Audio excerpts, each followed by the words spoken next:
Chapter 1. A long, long time ago, there were many unknown places, and in those unknown places there were many unknown people. A fireball hung in the distance in the wilderness at dusk. The red light it emitted was like a huge flame, spreading slowly and steadily. The newly grown moss after the snow on the wilderness melted, spreading everywhere like a burned scar. It was quiet all around. Only the cries of eagles and the jumping of gazelles could be heard occasionally. 3 people appeared in the empty wilderness. They gathered under a small tree, which was rare in the wilderness. They did not greet each other, but bowed their heads at the same time, as if there was something very interesting under the tree that was worth studying and thinking about. 2 colonies of ants were surrounding the light brown tree root, which was exposed on the cold soil. Perhaps it was because it was difficult to find another perfect home like the tree root in this wasteland, so the battle was particularly fierce. After a while, there were thousands of ant corpses left. It seemed to be a bloody and tragic scene, but in fact it was just a small black dot. The weather was still very cold, but the 3 people under the tree were not wearing much clothes. They did not seem to be afraid of the cold. They just watched attentively for a long time. Suddenly, one of them said in a low voice, "What is the great way of the ant kingdom in the secular world?" The person who spoke had innocent eyes and a thin figure. He was still a young man, wearing a white, thin shirt without a collar. He carried a thin wooden sword without a scabbard on his back. His black hair was finely combed into a bun, with a wooden fork in it. The fork looked like it could fall at any time, but it was as unshakable as a pine tree growing on a mountain. When the chief monk was preaching, I saw countless flying ants bathing in the light. The person who said this was a young monk. He was wearing a tattered kapok kasaya, and the new stubble on his head was black and sharp. It was as sure and determined as his face and the way he spoke. The wooden sword youth shook his head and said, "Ants that can fly will eventually fall. They will never touch the sky. If you insist on thinking like this, then you will never understand what Taoist heart is."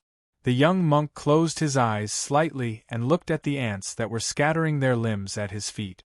He said, "I heard that your abbey dean recently accepted a child with the surname Chen. You should understand that a place like Jisho Abbey will never have only one genius like you." The young man with the wooden sword raised his eyebrows and replied sarcastically, "I don't understand why a guy like you, who can't be restrained, is qualified to travel the world on behalf of Xiankong Temple." The young monk did not respond to his provocation. Looking at the ants scurrying anxiously at his feet, he said, "Ants can fly and fall, but they're better at climbing. They're good at building a foundation for their companions, and are not afraid of sacrificing themselves. If the ants pile up one by one, as long as there's enough of them, they'll definitely be able to pile up into a pile that can touch the sky." A sharp cry of an eagle came from the twilight sky, sounding panicked and terrified. It was unclear whether it was afraid of the 3 strange people under the tree, or afraid of the non-existent giant pile of ants soaring into the sky, or something else. "I'm scared," the young man with the wooden sword on his back suddenly said, his thin shoulders shrinking. The young monk nodded in agreement, although the expression on his face was still calm and determined. The 3rd young man under the small tree had a strong body, wrapped in clothes that looked like animal skin. His bare legs were as hard as stone, and under his rough skin, one could clearly see his muscles that contained infinite explosive power. He remained silent and did not say a word, but the little spots on his skin still revealed his true feelings at the moment. The 3 young men under the tree came from the 3 most mysterious places in the world. They were ordered by their masters to travel the world, and they were as dazzling as 3 stars that traversed the world. But even they felt an irresistible fear in this wilderness today. The eagle was not afraid of ants, for in its eyes, ants were just black spots. The ants were not afraid of the eagle, for they were not even qualified to be food for the eagle. In their world, there was no such powerful creature as the eagle, and they could not see or touch it. However, over the course of thousands of years, it was believed that there would always be a few maverick ants in the ant colony who, for some mysterious reason, decided to temporarily look away from the rotten leaves and shells to the azure sky. Then, their world would be different. Because they saw, they were afraid. The three young men under the tree raised their heads and looked at a shallow trench on the ground dozens of meters away. The shallow trench was naturally not deep, and there was nothing but black in it. It was particularly clear on the mottled surface of the wilderness. This trench had suddenly appeared 2 hours ago and reached the sky as soon as it appeared, as if it had been chopped out by an invisible ghost with a mountainous axe, or drawn by a divine craftsman with a rafter. It was chilling, incomprehensible, and frightening. The young man with the wooden sword on his back stared at the black line and said, "I always thought that the motionless Yama was a legend. It is said that the Yama had 70,000 children. Perhaps this one is just a stray in the human world. A legend is a legend." The young man with the wooden sword on his back said expressionlessly, "It is also said that a sage will appear every 1,000 years, but who has really seen a sage in these thousands of years? If you really don't believe it, why don't you dare to step over that black line?" No one dared to step over that black line, that shallow trench, not even the proud and powerful young men. Ants could crawl over it, long-limbed insects could jump over it, gazelles could leap over it, eagles could fly over it, but humans could not. It was precisely because they were humans that they did not dare to step over it. The young man with the wooden sword on his back raised his head to look at the sky and asked, "If that child really exists then, where is he?" By this time, more than half of the setting sun had sunk into the ground, and the darkness of the night was surging in from all directions. The temperature in the wilderness dropped sharply, and a frightening atmosphere began to envelop the entire world. Night has fallen, and he is everywhere. Where can you find him? The young man in animal skin broke the silence that had been there for a long time. His voice was deep and rough, unbefitting of his age. It buzzed and vibrated like the incessant rolling of a river, or like the incessant grinding of a rusty sword against a hard rock. After saying this, he left in a special way. Several flames suddenly burst out from his two hard and thick bare legs, covering the lower part of the young man's body in a crimson fire. The roaring wind made the gravel on the ground roll rapidly. Then, as if an invisible force had grabbed his neck, his body was lifted more than 100 feet into the sky, and then he fell down with a whistling sound, smashing hard on the ground. Then he jumped up again, like a stone jumping irregularly into the distance. It looked extremely clumsy, but extremely fast. I only know that his surname is Tang, but I don't know what his full name is. The young man with the wooden sword on his back said thoughtfully, "If we met at another time and place, only one of us could survive. His disciple is so powerful, how powerful is his master? I heard that his master has been practicing the 23-year cicada cultivation these years. I wonder if he will carry a heavy shell when he breaks through." It was quiet around him, and no one answered. He looked back in confusion. He saw that the young monk's eyes were closed, and his eyelids were trembling rapidly. It seemed that he was thinking about something troubling. In fact, since the young man in animal skin said those words about the dark night, the young monk had been trapped in this strange state. Sensing the gaze, the young monk slowly opened his eyes and grinned. The original determination and calmness in his smile had already turned into benevolence out of nowhere. His parted lips were a bloody mess, and it was his tongue that had been chewed up. The young man with the wooden sword frowned. The young monk slowly took off the prayer beads on his wrist and solemnly hung them around his neck. Then he started to walk away. His steps were heavy and steady, and seemed to be extremely slow. But in the blink of an eye, he had already disappeared into the distance. There was no one else under the tree. All the emotions on the young man's face had faded away, leaving only absolute calmness, or absolute indifference. He looked at the shadow in the dust in the north, which kept jumping up and down like a stone, and shouted in a low voice, "Devil!" He looked at the back of the young monk in the west, who was walking silently with his head down, and said, "Heretic. Insignificant. Devil and heretic are insignificant." After saying this, the thin wooden sword on the young man's back vibrated and made a strange, buzzing sound. With a swoosh, it rose into the air and turned into a stream of light, cutting the small tree in the wilderness into 53,333 pieces. The branches and trunks were all turned into powder, and the powder fell on the ants who had forgotten about life and death. The mute opens his mouth to speak. "Put some salt on the cake." The young man sang and walked toward the east. The thin wooden sword floated in the air a few meters behind him and followed him silently. In the first year of the Tianqi era of the Tang Empire, there was a strange phenomenon in the wilderness. All the world wayfarers gathered there. Since then, Qin Yan, the successor of the Xiankong Temple, had practiced the vow of silence and no longer spoke. Tang, the successor of the Devil's doctrine, hid in the desert and disappeared. Yi Su, the successor of the Jishou Abbey, broke through the hermetic training and traveled around all the countries. The three of them had their own gains. However, the three of them did not know that on that day, when night was about to fall, at the other end of the Black Ravine that they did not dare to cross, near the direction of the capital city, there sat a scholar wearing straw sandals and a tattered coat. The scholar did not seem to feel the power and sternness represented by the Black Ravine. He held a scroll in his left hand and a wooden dipper in his right. When he had nothing to do, he would read, rest when he was tired, and drink water when he was thirsty. He was covered in dust, but his face was peaceful. It was not until the three of them had left and the shallow black ravine on the wilderness was gradually flattened by the wind and sand that the scholar stood up. He dusted himself off, tied the wooden dipper to his waist, and carefully hid the scroll in his coat. He took one last look in the direction of the capital before leaving. There was a long alley in the capital of Chang'an.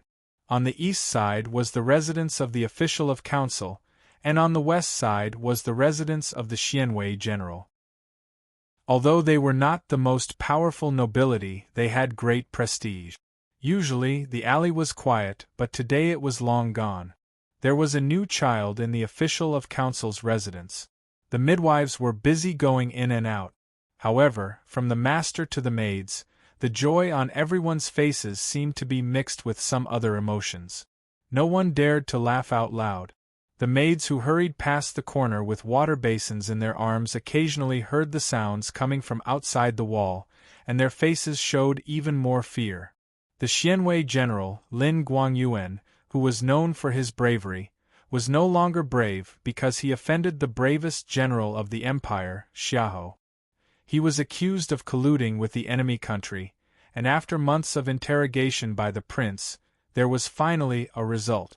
The result was clear, and the punishment was simple: the execution of the whole family. The door of the official of council's residence was tightly shut. The housekeeper leaned against the crack of the door and looked at the general's residence, which was also tightly shut. He could not help but tremble when he heard the sound of heavy objects chopping into pieces of meat and the sound of watermelons rolling on the ground. The two families had lived in the same alley for many years, and he was familiar with everyone in the general's residence, from the housekeeper to the doorman. Listening to the horrible sounds, he seemed to see countless sharp pedaos cutting open the necks of familiar people, and the heads with familiar faces rolling on the bluestone slabs and hitting the door, gradually piling up into a small hill. Blood flowed from the door of the general's residence. It was dark and sticky, like glutinous rice slurry mixed with cinnabar, and there were some tendons that looked like purple potatoes. The housekeeper stared at it with a pale face, and could no longer control his emotions. He leaned against the door and began to vomit. Suddenly, there came the hurried sound of horse hooves, scolding, and then the sound of rough knocks. He could vaguely hear curses, as if someone in the general's residence had escaped. A family general of the prince's residence rode on a horse and shouted, "Not a single one is missing." There were a few scratches and bloodstains on the wall in the garden behind the official of council's residence. "Young master, listen to me. You can't go out. Let Chu go, let him go." In a woodshed not far from here, a housekeeper of the general's residence was covered in blood. He looked at two boys of 4 or 5 years old in front of him, and his dry lips moved slightly.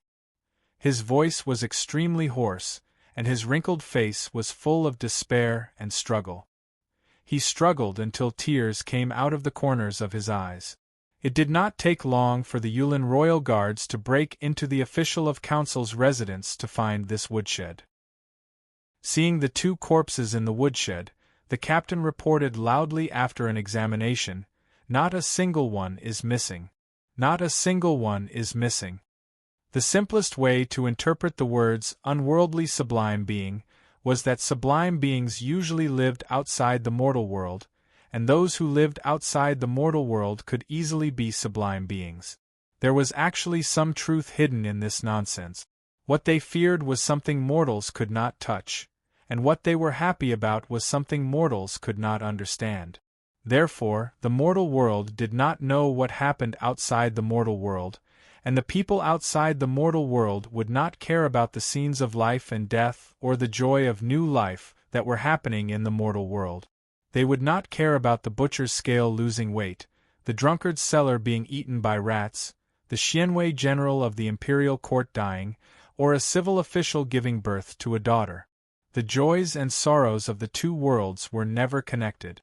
If they could be connected, they would be sages. There was a high mountain on the outskirts of the capital Chang'an. Half of the mountain peak was hidden in the clouds, and a figure was slowly climbing between the cliffs to the west of the back mountain. The man's back was extremely tall, and he wore a black overcoat over his unlined shirt. He was carrying a food box in his hand. Swaying against the wind, he walked to a cave and sat down. He opened the food box, took out his chopsticks, picked up a piece of ginger and put it into his mouth, chewed it carefully, and picked up 2 pieces of mutton. He sighed with satisfaction and praised. Under the setting sun, the capital Chang'an was gradually shrouded in darkness. Dark clouds of rain were faintly floating in the distance. The tall man looked at somewhere in the capital and said with emotion, "I seem to see you in the past." Then he looked up at the sky, holding the chopsticks in his right hand, and said, "As for you, what's the use no matter how high you fly?" Obviously, the 2 sentences were meant for 2 different people. After a moment of silence, the tall man picked up the rice wine beside him and drank it in one gulp. He raised the empty bowl and looked around the capital, saying respectfully, "The wind rises, the rain falls, and the night is coming." When he said that, a gust of wind came from outside the mountain, causing his clothes to flutter. The old trees between the rocks shook violently, and the mountain rocks fell. When he said the word "rain falls," the rain clouds that floated above the capital city suddenly darkened. Countless drops of rain turned into a pillar and poured down in the last of the twilight. When he finished speaking, the night sky just happened to occupy half of the vault of heaven, and the darkness was like the eyes of the Lord of Hades. The tall man put down the bowl and angrily muttered, "It's so damn dark." Chapter 2. In the spring of the 13th year of the Tianqi era of the Tang Empire, it rained in the city of Wei. This military border city was located at the northwest end of the vast territory of the Tang Empire. In order to prevent the barbarians from the grassland from invading, the 4 earthen walls were built very thick, looking like a solid earthen enclosure. In the dry season, the dust on the earthen walls would be blown away by the northwest wind, and then fall on the simple barracks and the soldiers. The whole world would be covered with earthen yellow dust. When people shook their bedding at night, it would cause a sandstorm. During the spring drought, the rain came at the right time, and was warmly welcomed by the soldiers. Since last night, the rain had washed away the dust on the roofs, and seemed to have brightened people's eyes. At least Ma Shixiang's eyes were very bright at this time. As the highest military officer in the city of Wei, he was very humble at this time. Although he was a little dissatisfied with the yellow muddy footprints on the expensive carpet, he managed to cover up his dissatisfaction into a trace of surprise. He bowed respectfully to the old man in a dirty robe beside the short table, and asked in a low voice, "Dear boss, is there anything else that the noble in the tent needs? If the noble insists on leaving tomorrow, I can send a team of 100 guards to accompany her at any time. I will make a record and send it to the military ministry immediately." The old man smiled gently, pointed at the figures in the tent, and shook his head to show that he had no objection. At this moment, a cold and proud woman's voice came from the tent. "No need. Just mind your own business." This morning, after the caravan rushed into the city of Wei in the rain, it did not take Ma Shixiang long to guess the identity of the noble in the caravan. Therefore, he did not have any objection to the arrogant indifference of the other party. The person in the tent was silent for a moment, and suddenly said, "From the city of Wei to the capital, the road around the Min Mountain is difficult to travel. It seems that the rain will continue for some time, and maybe some mountain roads will be washed away. Find me a guide from the army." Ma Shixiang was startled, and thought of a hateful guy. After a moment of silence, he lowered his head and replied, "There is a ready-made candidate." Outside the barracks, the lieutenants looked at each other with different expressions on their faces. Some were regretful, some were reluctant, some were glad, and some were shocked. However, it was obvious that none of them had expected Ma Shixiang to choose that person to be the noble's guide. "General, are you really going to let him go just like that?" a lieutenant asked in surprise. The city of Wei was not big, and there were no more than 300 soldiers and officers. The military camp was far away from the bustling area, and sometimes it was more like a bandit's den. The so-called general was just a deputy general of the lowest rank. However, Ma Shixiang was very strict in managing his army, or in other words, the leader of the Wei gang liked to be called general. Therefore, his subordinates didn't dare to forget to add the word general in their daily conversations. Ma Shixiang wiped the rainwater off his face and looked at the yellow-brown puddles around the barrack. He sighed and said, "We can't keep him in this desolate place forever. The recommendation letter has been here for almost half a year, and he has a bright future ahead of him. Anyway, he's going to the capital for the academy's preliminary examination, and it's just in the same direction as that noble's team. Let's do him a favor." "I don't think that noble will appreciate it," the lieutenant answered angrily. The door of the barracks behind them was pushed open, and a pretty maidservant walked out. She looked at Ma Shixiang and the lieutenants and said coldly, "Take me to see that guide." As the personal maidservant of the noble, she didn't hide her slight arrogance in front of the frontier generals of the imperial court. The gatekeeper of the prime minister, the personal maidservant of the noble, and the guest of the prince were all troublesome roles in the officialdom. They were the most troublesome ones in the officialdom. Ma Shixiang really didn't want to deal with these kinds of people. After a few casual words, he waved his hand to summon a lieutenant and ordered him to take the maidservant of the noble to find the guide. The rain had stopped for a while, and the city of Wei looked especially fresh after the light rain. Along the road there were a few willows blooming with spring green. However, although the scenery was good, the city was too small. After a few steps, the captain led the maidservant to their destination, which was a simple but lively barracks. Hearing the noise, curses, and orders coming from the door, the maidservant slightly frowned, thinking that someone dared to drink in the military camp in broad daylight. The curtain was blown up by the wind, and the sound inside suddenly became clear. It was indeed a finger-guessing game, but not a proper drinking game. Hearing the order, the maidservant's pretty face flushed with shame and anger, and she secretly clenched her fists in her sleeves. "Let's play the lecherous finger-guessing game. Who is lecherous? You are lecherous. Who is lecherous? I am lecherous. Who is lecherous? He is lecherous." The dirty orders came back and forth, and the noise was endless. After a long time, there was no winner. The maidservant, who looked more and more annoyed, lifted a corner of the curtain and looked inside with an extremely unfriendly look. At first glance, she saw a young man at the square table. The young man was about 15 or 16 years old, wearing a standard cotton shirt commonly seen in the army. The front of the cotton shirt was full of oil stains, and his black hair was a little curly and oily, either naturally or because he had not washed it for several years. But his face was very clean, so his eyebrows and eyes were particularly clear, and so were the freckles on his cheek. "Who is lecherous? You are lecherous." Contrary to the dirty finger-guessing game, the young man's expression was particularly focused and serious. Not only was there not the slightest hint of lechery, but even his eyebrows revealed a bit of holiness and loftiness. His right hand kept making rock-paper-scissors gestures in front of him.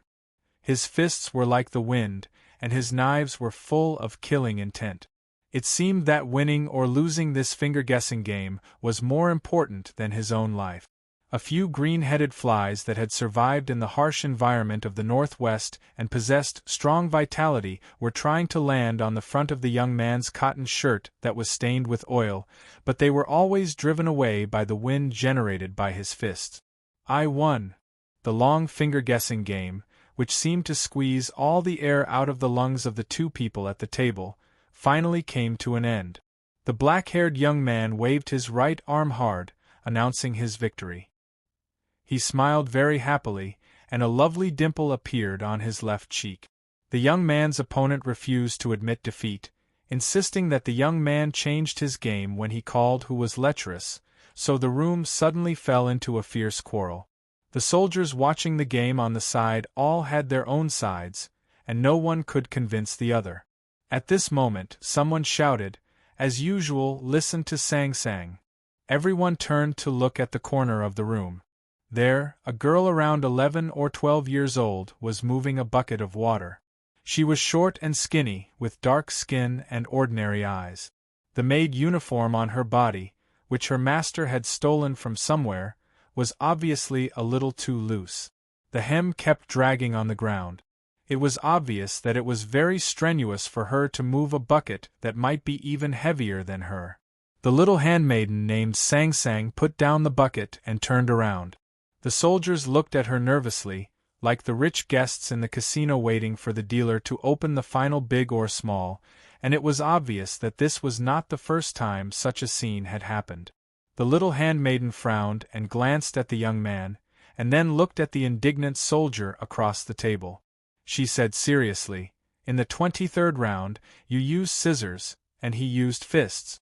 But you said he was lecherous, so you had already lost at that time." There was a roar of laughter in the room, and the crowd dispersed.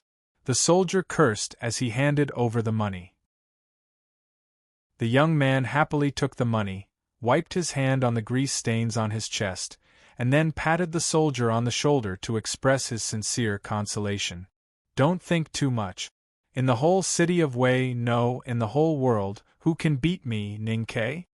The maidservant's face was very ugly, and so did the captain who had been standing beside and secretly watching her.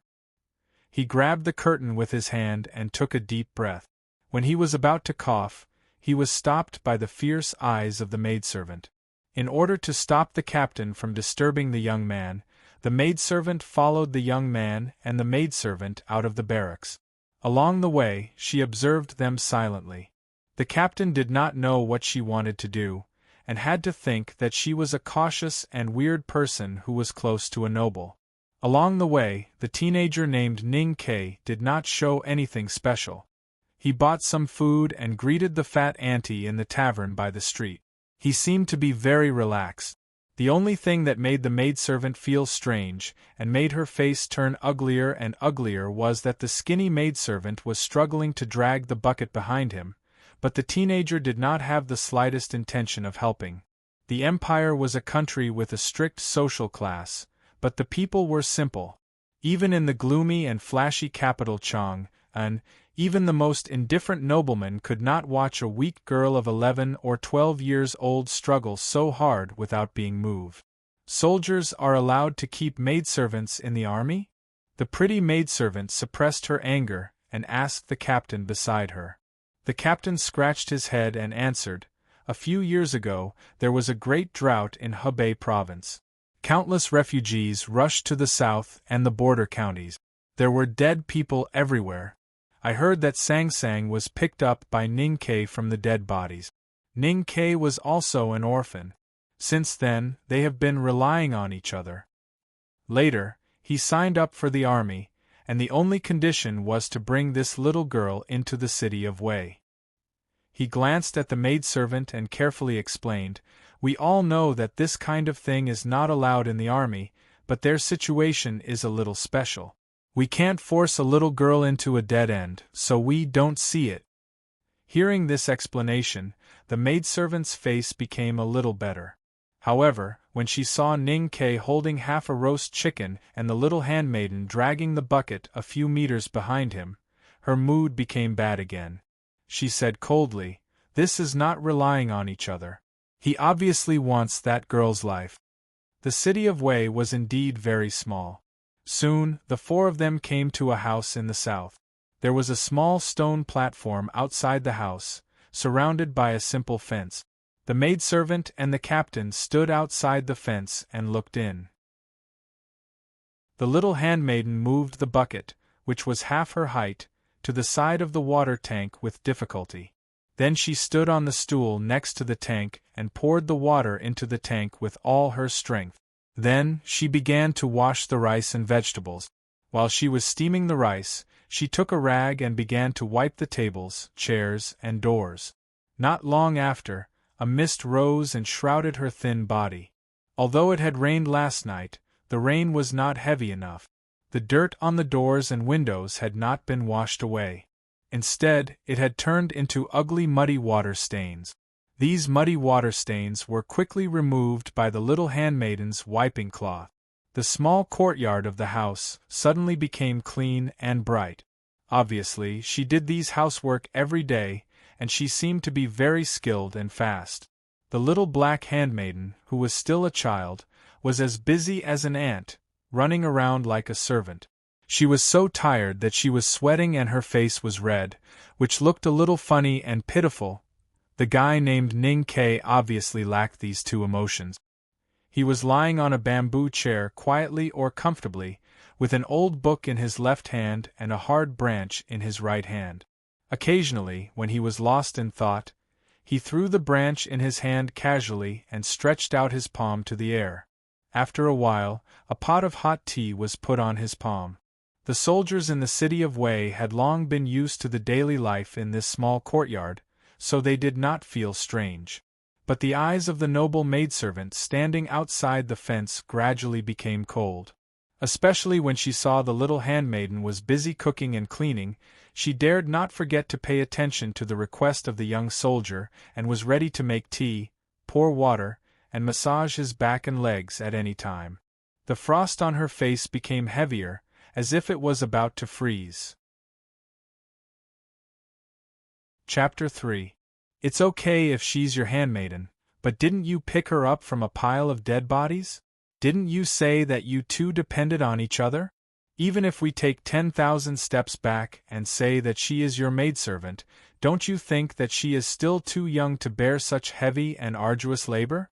Why is this young lad so lazy? Why can't he do it himself? Perhaps it triggered some bad childhood memories, or perhaps it was because her imagination of some beautiful feelings had been completely destroyed by Ningquebec.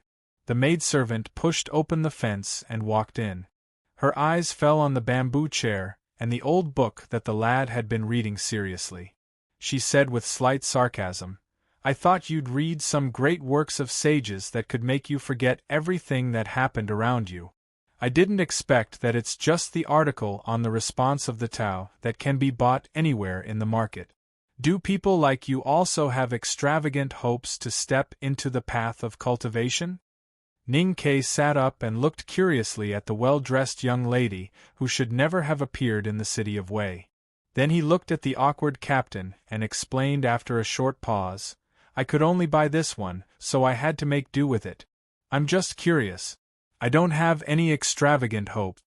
The maidservant obviously didn't expect that the lad would answer so naturally and casually, which made her stunned.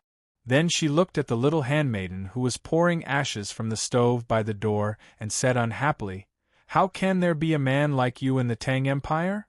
Ning Ke frowned in confusion and followed the man's gaze to Sang Sang, who was standing by the window with a rag in her hand. He understood where the sharpness of the man's words came from. A dimple appeared on his left cheek, and he said with a smile, "It seems that you are older than me. How about you take me as a boy instead of a man?" The maidservant had probably never seen such a shameless person in her life. Her fists slowly clenched in her sleeves and her expression was cold. Just as she was about to explode, her gaze fell on the muddy ground next to the bamboo chair and the words drawn on the tree branches. She couldn't help but have a thought, and a strange look appeared in her eyes, causing her to forget what she wanted to say. In the best barracks in the city of Wei, the old man in a shabby robe was resting with his eyes closed. Border General Ma Shixiang was half bowing and talking to the noble in the tent. His humble attitude couldn't hide his surprise. "You're not satisfied with the guide?" he asked confusedly. "Why?" The voice of the noblewoman in the tent was extremely dissatisfied. She reprimanded, "What I want is a smart and capable guide, not a lazy young man whose head is filled with dreams of cultivation and who has no strength to even truss a chicken." Ma Shixiang coughed slightly and explained in a low voice, "As I know, Ning Ke is still young, but he has beheaded many barbarians in the grassland in the past 2 years. If it is just 2 of a few chickens, I think it shouldn't be a problem." The cold voice behind the tent paused for a moment and said unhappily, "Can killing people make a good guide?" Ma Shixiang answered more humbly, "Ning Ke is definitely not the one who killed the most enemies among the 300 soldiers in the city of Wei. But I can guarantee with my head that no matter how fierce the battlefield is, this lad will definitely be one of the survivors." Then he raised his head and said with a smile, "Because of his accumulated military achievements, he has received a letter of recommendation from the military ministry. This lad has really worked hard and passed the preliminary examination half a year ago. This time, he will report to the academy after returning to the capital." Hearing the word academy, the noble in the tent suddenly became silent and did not speak again. After Ma Shixiang left, the old man in the shabby robe slowly opened his eyes. There was a rare trace of interest in his old and calm eyes. He looked at the curtain and said with a gentle smile, "It is really surprising that a soldier in this small border town can enter the academy. In this case, the lad must be the best in both character and ability. It is not bad to let him be a guide. It has only been a year since I left the country. I did not expect that a sacred place like the academy would start to recruit ruffians." His tone was still cold and disdainful, but his actual attitude had changed. At least the noble no longer objected to Ning Ke being the guide of his team. Only a name was needed to change the mind of a bigwig. That place called the academy must be very complicated. The old man spoke of another matter with a puzzled expression. "Previously, I went to see the words he wrote on the muddy ground." He copied the 3rd section of the article on the response of the Tao. The lines of the words were concise but extremely vivid. Even though he only used a branch, when it fell on the wetland, it felt like the edge of a knife and the mud. "This soldier named Ning Ke's calligraphy has entered the right path. I really don't know how he practiced it and who his teacher is. That soldier is just an empty brush stroke. When I saw it by chance, I was shocked because of the novelty. Now that I think about it carefully, it is just a strange way of writing. It is not the right path. In the future, he will probably be a calligrapher outside the fragrance workshop in the capital." The noble replied coldly. The old man shook his head and said, "The word novelty is the key. I don't know calligraphy, but when I looked at the place where the soldier's branch fell, I could vaguely see the meaning of gold and stone. It is rare to see this kind of character." It is really similar to the skills of the talisman Taoism masters in the Taoist altar. You mean the divine talisman? The noble behind the tent was startled and immediately sneered. There are hundreds of millions of people in the world, but there are only a dozen talisman Taoism masters. Those sublime people either hide in the palace or sit quietly in the temple. They meditate and cultivate their whole lives to condense the chi of heaven and earth between the golden hook and the silver stroke. That lad has no aura at all. He is just an ordinary person. Even if he reads the article on the response of the Tao for another 50 years, I am afraid he can't even step into the initial state. How dare he discuss with those masters? The old man smiled and said nothing more. Although he was a cultivator and was respected by the noble along the way, the difference in status between them was too big. The so-called respect was actually because he cherished the old and cherished the talented. Since that was the case, it was better not to say things that should not be said. Of course, he did not agree with the words of the noble behind the tent. Regarding the soldier named Ning Ke, the old man had his own judgment. In the secular world, there were only a few mortals who could sense the chi of heaven and earth and step into the initial state. The initial stage of sensing was the most difficult and definitely not an easy task. However, if Ning Ke could really enter the academy to study, he might be able to reach the legendary second floor one day and embark on the path of cultivation. His strange yet powerful calligraphy would definitely be of great help to him. Even if he could never be enlightened, his calligraphy alone would be able to make the sublime people in the academy and the Taoist altar look at him differently. At the very least, it would be able to shock those scholars and calligraphers. Ning Ke put down the book in his hand and shook his head as he walked out of the door. There was a faint sense of loss and unwillingness on his face. This was the article on the response of the Tao that he bought with the grain transport team to the market in Kaiping when he was young. As the noble maidservant had said, it was a common book that could be found everywhere. He knew this very well, but he still did not forget to read and study it, as if this book was the legendary 7 volumes of tomes of arcane enshrined in the unknown place of Haotian Taoism. The pages of the book had long been flipped and the corners were curled up, looking extremely shabby. If it were not for Sang Sang sewing the spine tightly with cotton thread, it would have turned into paper money and blown away by the wind to pay tribute to the poor sages. It was a pity that after so many years, the pages of the book had been flipped and the words on it had long been deeply engraved in his mind. However, he still could not understand it. Not to mention the initial state of cultivation, he could not even achieve the simplest sense mentioned in the book. He had once been disappointed and even desperate. Later, he became much calmer after knowing that most ordinary people in this world could not understand the chi of heaven and earth. Yes, those legendary sublime people were not ordinary people, they were all abnormal people. Because only the extremely rare abnormal people could understand the chi of heaven and earth. Otherwise, with so many copies of the article on the response of the Tao circulating in the world, why had he not heard of the night sky of Chang'an, the capital city, being filled with flying swords and sublime people? Ning Ke, on the other hand, was very normal, or rather, very ordinary. However, if you suddenly found a wonderful mountain of treasures in front of you, but you could only go back empty-handed, and suddenly found that the world was filled with that wonderful thing called primordial chi that looked like invisible white clouds, but you could not even catch a piece of cloud, you would still feel a little unwilling, right? The city of Wei is so poor, and the barbarians on the grassland have long been beaten by His Majesty. They have not dared to come for many years, so I can't accumulate military merits too quickly. Of course, it's good to go back to the capital. Why would I feel unwilling? In the dimly lit military camp, Ning Ke respectfully bowed to the general in front of him and explained earnestly, "It's just that there's still some time before the registration day of the academy, so I don't think it's necessary to leave so early. Although I haven't improved by leaps and bounds under your command these years, I've been taught by you to be more like a person, or else I wouldn't have been so lucky to enter the academy. I really want to stay with you in the city of Wei for a few more days, to listen to your teachings. Even if it's just for a while, it's good enough to gossip more.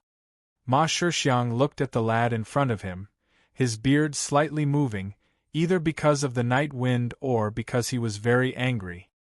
He said angrily, Ning Ke, when did you become such a shameless guy? Ning Ke answered seriously, as long as you need me to, I can do it at any time. Tell me the truth. Ma Shixiang's expression became cold, and he asked seriously, why don't you want to be the guide? Ning Ke was silent for a long time, and then he said in a low voice, General, the nobleman doesn't like me. The nobleman doesn't like you? Ma Shixiang scolded him sternly. You seem to have forgotten your identity. You are not a student of the academy yet, and as a soldier of the empire, you have to obey the orders of your superiors and me. Whether the nobleman likes you or not, it's not something you should worry about. As for whether you like the nobleman or not, no one will care about it. All you need to do is to accept the order and fulfill it. Ning Ke didn't answer, but looked down at the stubborn grass growing out of the mud in the middle of the military boots, and remained silent to express his opposition. Ma Shixiang couldn't do anything to this lad, and he sighed and said, What on earth do you want? Why don't you go back to the capital with them? Ning Ke raised his head and said seriously, I saw their caravan outside. They were attacked on the grassland, and there is a spring drought there recently. Last year, Chanyu of the left golden tent died, and the nobleman's maidservant has a dark skin, so I don't dare to go with them. The caravan was attacked, the grassland had a spring drought, Chanyu was dead, and the maidservant had a dark skin. These seemingly unrelated words were pieced together by him, and became the reason for his silence and stubbornness in refusing to leave the city of Wei. Ma Shixiang looked at him and sighed and asked, You have already guessed it? Who in the entire city of Wei hasn't guessed who they are? Ning Ke helplessly spread out his hands, looked at the other side of the military camp in the night, and said, Only the idiot princess, who grew up in the Chang, an imperial palace, married to the grassland, and didn't even know that her husband was dead, would be stupid enough to think that this is a big secret. Chapter 4. The Tang Empire was open-minded, and it was a private conversation in a military tent late at night. But Ma Shixiang still couldn't help becoming nervous when he heard the words, Her Highness is an idiot. He had been so cautious and nervous since the noble lady entered the city of Wei.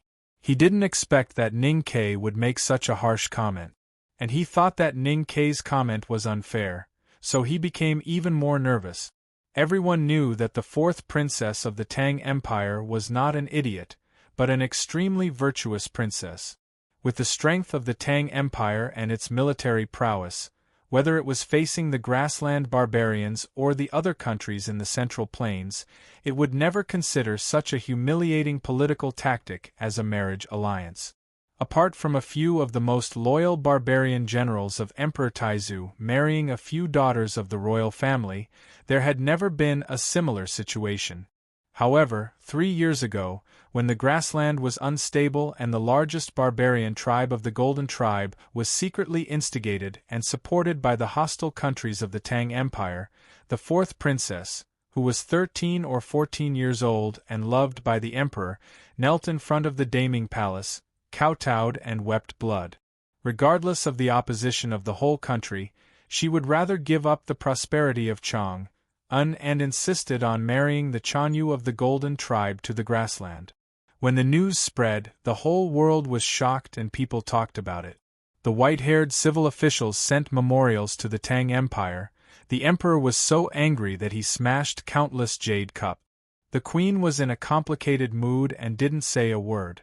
But all these could not stop the determination of the young princess.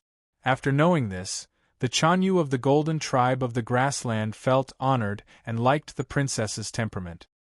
He sent an envoy with 5,000 cattle and sheep to the court to ask for her hand in marriage. In the end, the Tang Emperor had no choice but to let his daughter marry the Chanyu of the grassland in the 11th year of Tianqi era. Less than half a year after the princess married the Chanyu, she and the Chanyu got along well. The once ambitious leader of the barbarians became a calm lion of the grassland.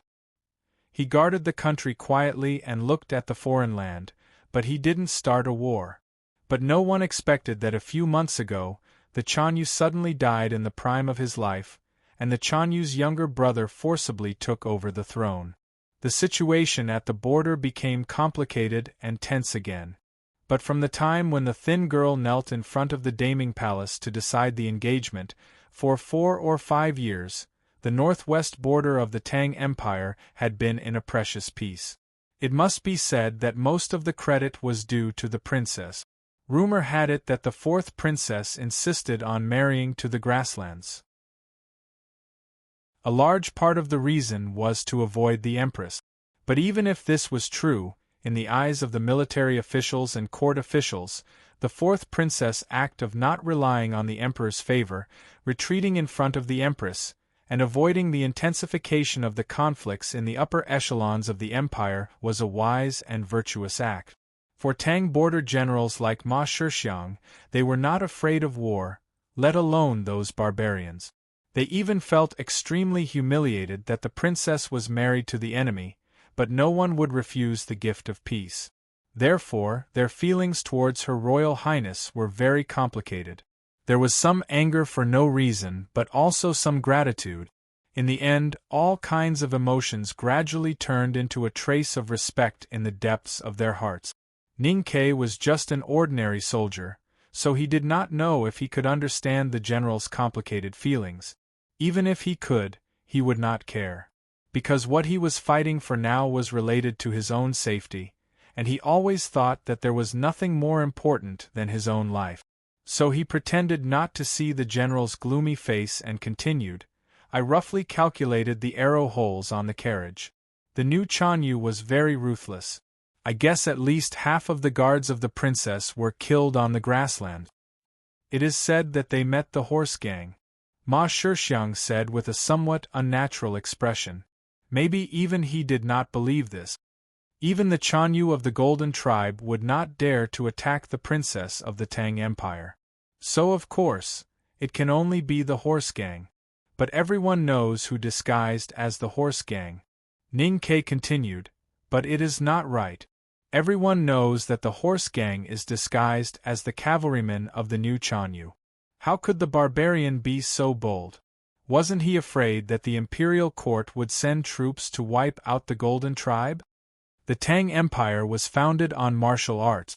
Its people were simple, brave, and ruthless. It was known as the strongest country in the world, and cared most about its dignity. However, if it wanted to wipe out the Golden Tribe of the grassland barbarians, it would probably consume more than half of its power. It seemed impossible to throw the empire into turmoil because of an attack on a married princess. But in fact, in the history of the Tang Empire, such impulsive or heroic stories often happened. The most famous example happened in the later years of the founder of the Tang Empire. At that time, a tribe of the grassland massacred a village on the White Goat Path. 140 villagers were killed. The empire's envoy went to condemn them, but the arrogant Chanyu of the tribe cut off their ears and chased them back. Emperor Taizu flew into a rage and decided to personally conquer the grassland. He mobilized the entire empire and supported a mighty army of 80,000 cavalry to conquer the north. The tribe was terrified and fled when they heard the news. They braved the wind and snow and went straight to the northern wilderness. The Tang Empire's cavalry chased after them and fought for several months. Finally, the tribe was completely annihilated. They fought for several months and killed all the cavalrymen. It seemed simple and elegant, but it hid the terrible price that the Tang Empire paid for it. In order to support this costly war, the imperial court sent millions of people to hunt livestock in the 3 counties of the north and south. The fields around Min Mountain were abandoned and 9 out of 10 houses were empty. The taxes in the south were quadrupled. The people were angry and the officials in the court were unable to take care of the state affairs. The world was in turmoil and even on the verge of collapse. The most wonderful temperament of the Tang Empire appeared in the most dangerous moment, and the evaluation of this matter in the following countless years. When the empire's cavalry went to the wilderness, the rebel army in the south did not take advantage of this good opportunity to attack. Instead, they sneaked back into the mountains and lakes, as if they did not want to be a burden to the empire at this time. Perhaps not everyone in the rebellion would think about the so-called national righteousness. Perhaps some of them wanted to seize this God-given opportunity. However, they had to face a reality. The poor people who had always supported them silently, and many low-level leaders and soldiers in the rebel army, when they decided to seize this opportunity, expressed the most fierce opposition with their footsteps and silence. Tang Taizu, who won this war, did not have a high position in history, even within the empire. Whether it was in the history books or in the stories of the restaurant storytellers, the evaluation of this great emperor was always about his desire for grandeur and success, his use of villains and sycophants, his cruelty, his pursuit of immortality, and so on. But whether it was the most pedantic literati, the most indifferent academy professors, or the most hateful farmers and merchants, they would find all kinds of reasons to scold the founding emperor. However, no one ever thought that the war, which exhausted the power of the country and made the people suffer because of the emperor's anger, should not be fought. Because from the founding of the empire to the present, people living in this land had always insisted on and guarded a simple truth. I don't bully you, but you can't bully me either. Even if I bully you, you still can't bully me. Whoever bullies me, I will beat him. This was the founding principle of the Tang Empire. This was the road of the Tang Empire to power. This was the reason why the most powerful country in the world was called Tang. Chapter 5. The Tang Empire was called the Tang Empire because of these simple but powerful things. Ning Ke was not a typical Tang. He was not brave enough on the battlefield, nor did he have the courage to fight back from the dead or burn his own house for fun. Even if he lived in the city of Wei for another 20 years, it would be impossible for him to write a life drama about growing from a beggar to a general. But he had been in the army long enough to accurately grasp the precious or terrible temperament of the Tangs in this era. So when he found the arrow holes on the princess's team, he immediately deduced something troublesome. The successor of the Chanyu on the grassland dared to chase after the princess of the Tang Empire. If he was not really crazy, then there must be a real bigwig in the empire who had colluded with him and promised not to be punished by the empire. The fourth princess has now entered the border of the Tang Empire and the city of Wei, but she still hasn't revealed her identity? Why? Because the word trust is not in her mind now. She may trust His Majesty, but certainly not his subjects, such as you, the border army, or even the entire imperial court. Because she knows very well that without the approval of some bigwig in Chang'an, no barbarians on the grassland would dare to kill her. There are no more than 4 people who can make such a promise to the barbarians and be trusted by the Chanyu, and they are all people that even she can't afford to offend. Even you, General, can only stay far away from this kind of war between the upper echelons of the empire, not to mention small figures like us. Ning Ke rubbed the slightly wet mud with his heel and whispered, "Something will definitely happen on the road. I can at most deal with 3 to 5 people, and I can't help at all if I get involved. One more person in the team escorting the princess means one more corpse on the mountain road. Without me, the city of Wei can still have a good soldier with good military discipline. General, you can just treat me as the primordial chi of heaven and earth. I'm not very useful and you can't even see me." Looking at the seemingly humble lad, Ma Shixiang rubbed his head and said in a muffled voice, "You compare yourself to the primordial chi of heaven and earth? Is this modesty or boasting? If you really want to persuade me to withdraw this military order, it might be more appropriate to say that you are a fart."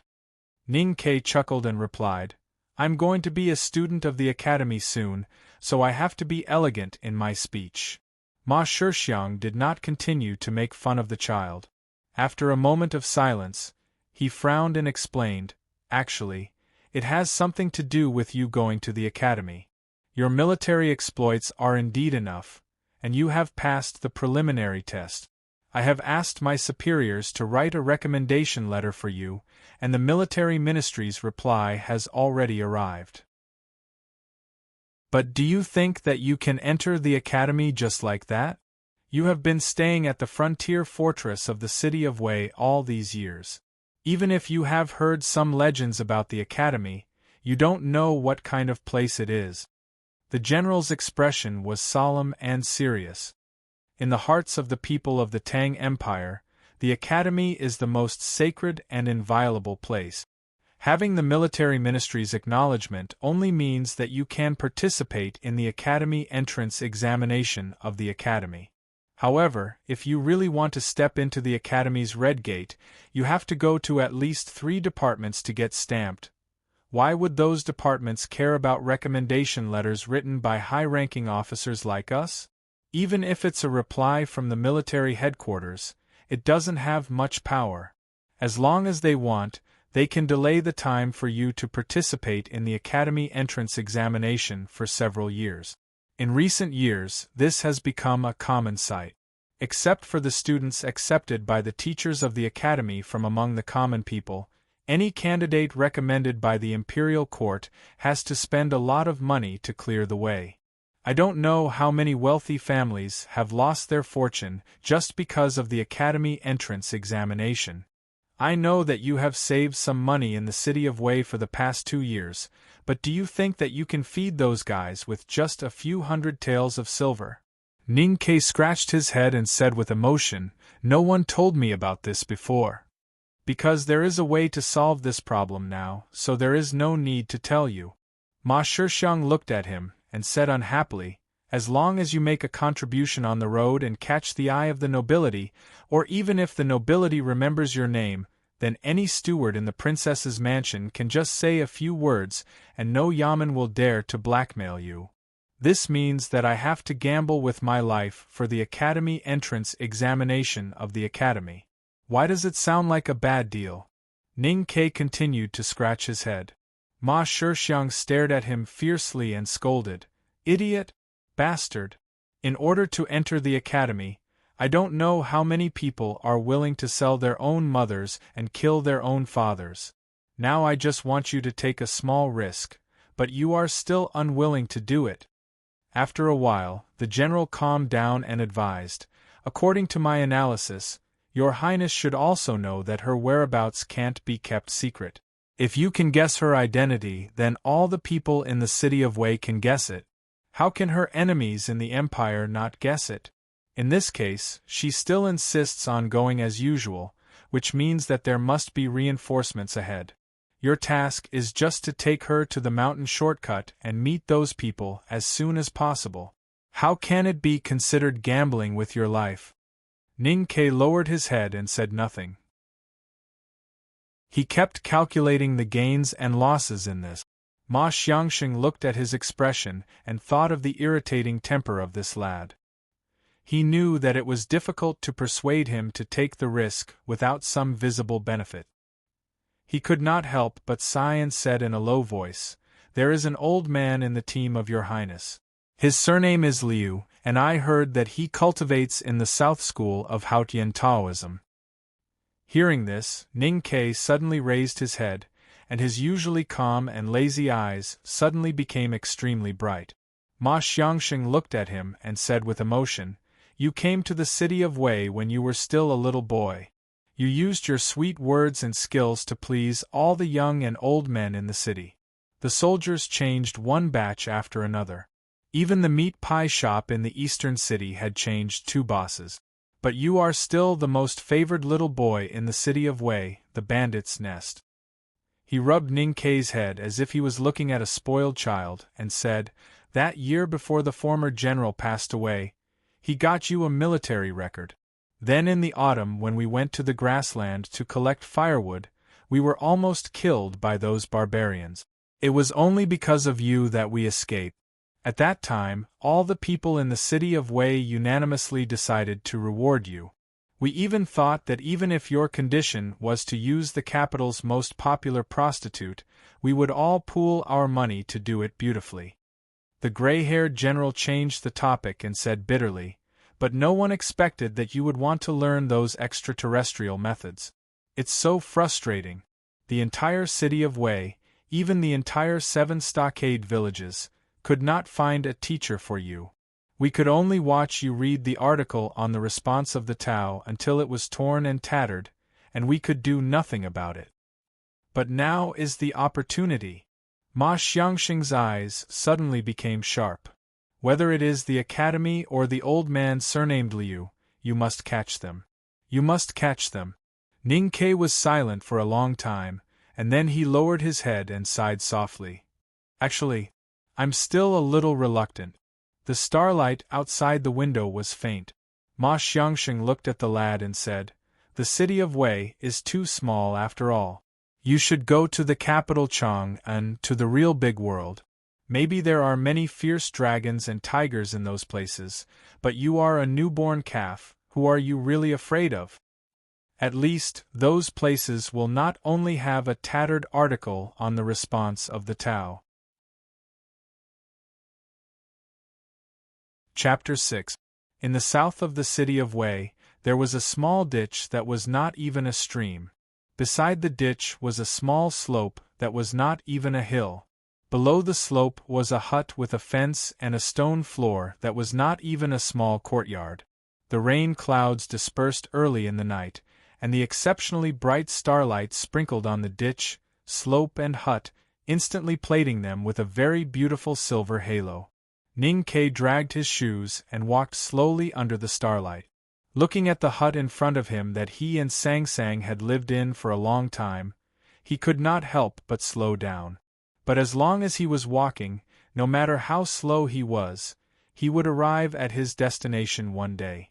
He pushed open the fence that could only stop dogs but not people, and walked to the oil lamp that leaked through the crack of the door.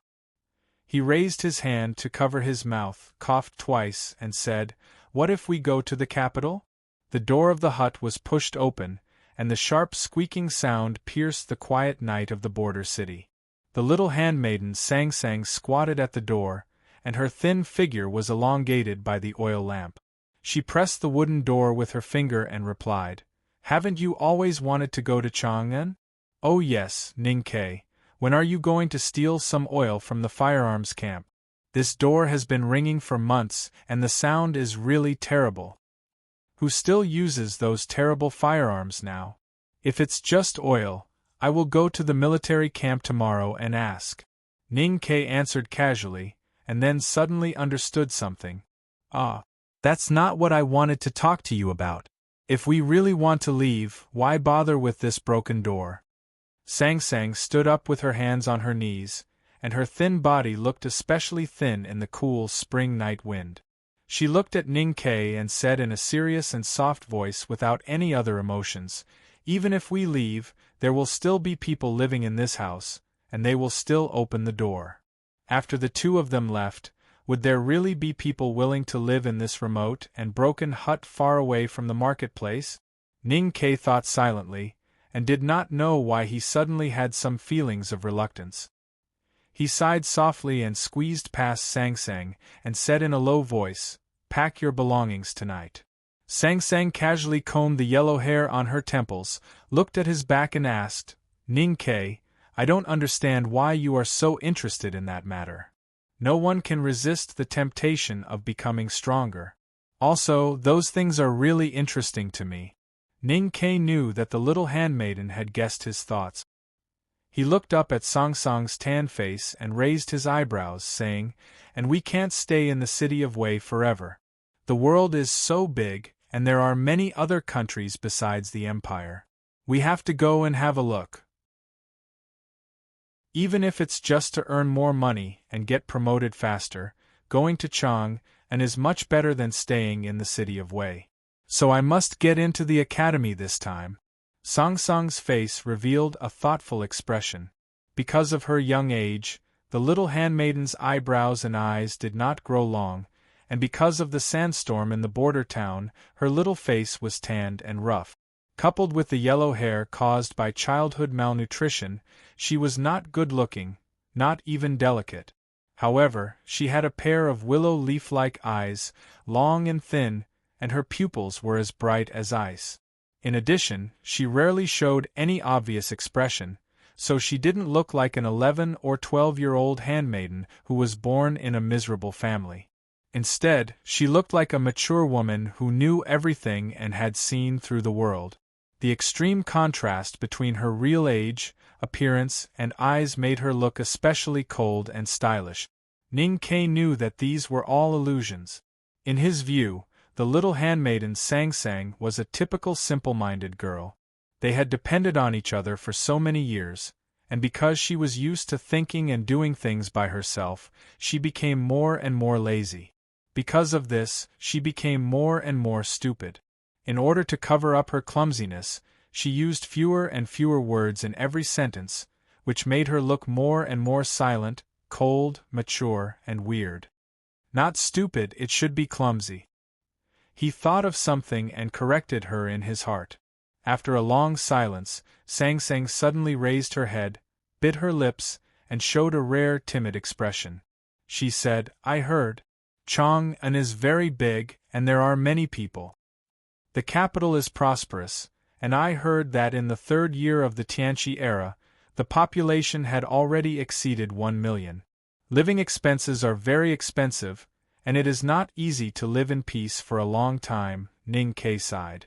Seeing the little handmaiden's nervous expression, he smiled and comforted her. "There is nothing to be afraid of even if there are many people. You can just treat Chang'an as a bigger city of Wei.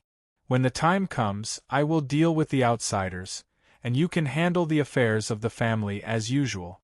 If you are really afraid, you should not go out. How much does it cost to buy meat, vegetables, and rice in the capital for a month?" Sang Sang's willow leaf-like eyes were wide open, and her 2 small hands tightly grasped the hem of her cloth skirt. She asked nervously, "Will it be more than 4 taels of silver? That is twice as much as the city of Wei. If I really get into the academy, you have to get me some good cloth to make some clothes. In addition, there may be guests at home, such as classmates. If any gentleman takes a fancy to your young master, he may also come to work at home. So you have to at least make a new set of clothes. I have roughly calculated, it will cost at least 10 taels of silver." Ning Ke answered with a frown. In fact, he was very serious about it. He was not very clear that 10 taels of silver, to the students of the academy, might be the price of a table of banquets in a big restaurant in the Heavenly Fragrance Market. Just like the famous joke in Hushi Road, a farmer who worked in the fields always imagined that the Empress of the East was baking meat pies, and the Empress of the West was peeling green onions. The meat pies were like the sea, and the green onions were like the mountains. However, even this obviously wrong answer had far exceeded the bottom line of the little handmaiden's heart. She frowned and looked at him seriously and suggested, "It is too expensive. Ning Ke, let's not go to Chang'an, and you should also not enter the academy, okay?" "You are so ignorant," Ning Ke reprimanded. "If I enter the academy, I will definitely become an official. At that time, you and I will spend 10 taels of silver a month, and I will casually earn 70 or 80 taels of silver a month in the yamen. Besides, what is wrong with Chang'an? Chenjinji Cosmetics Store doesn't need too much rouge and powder."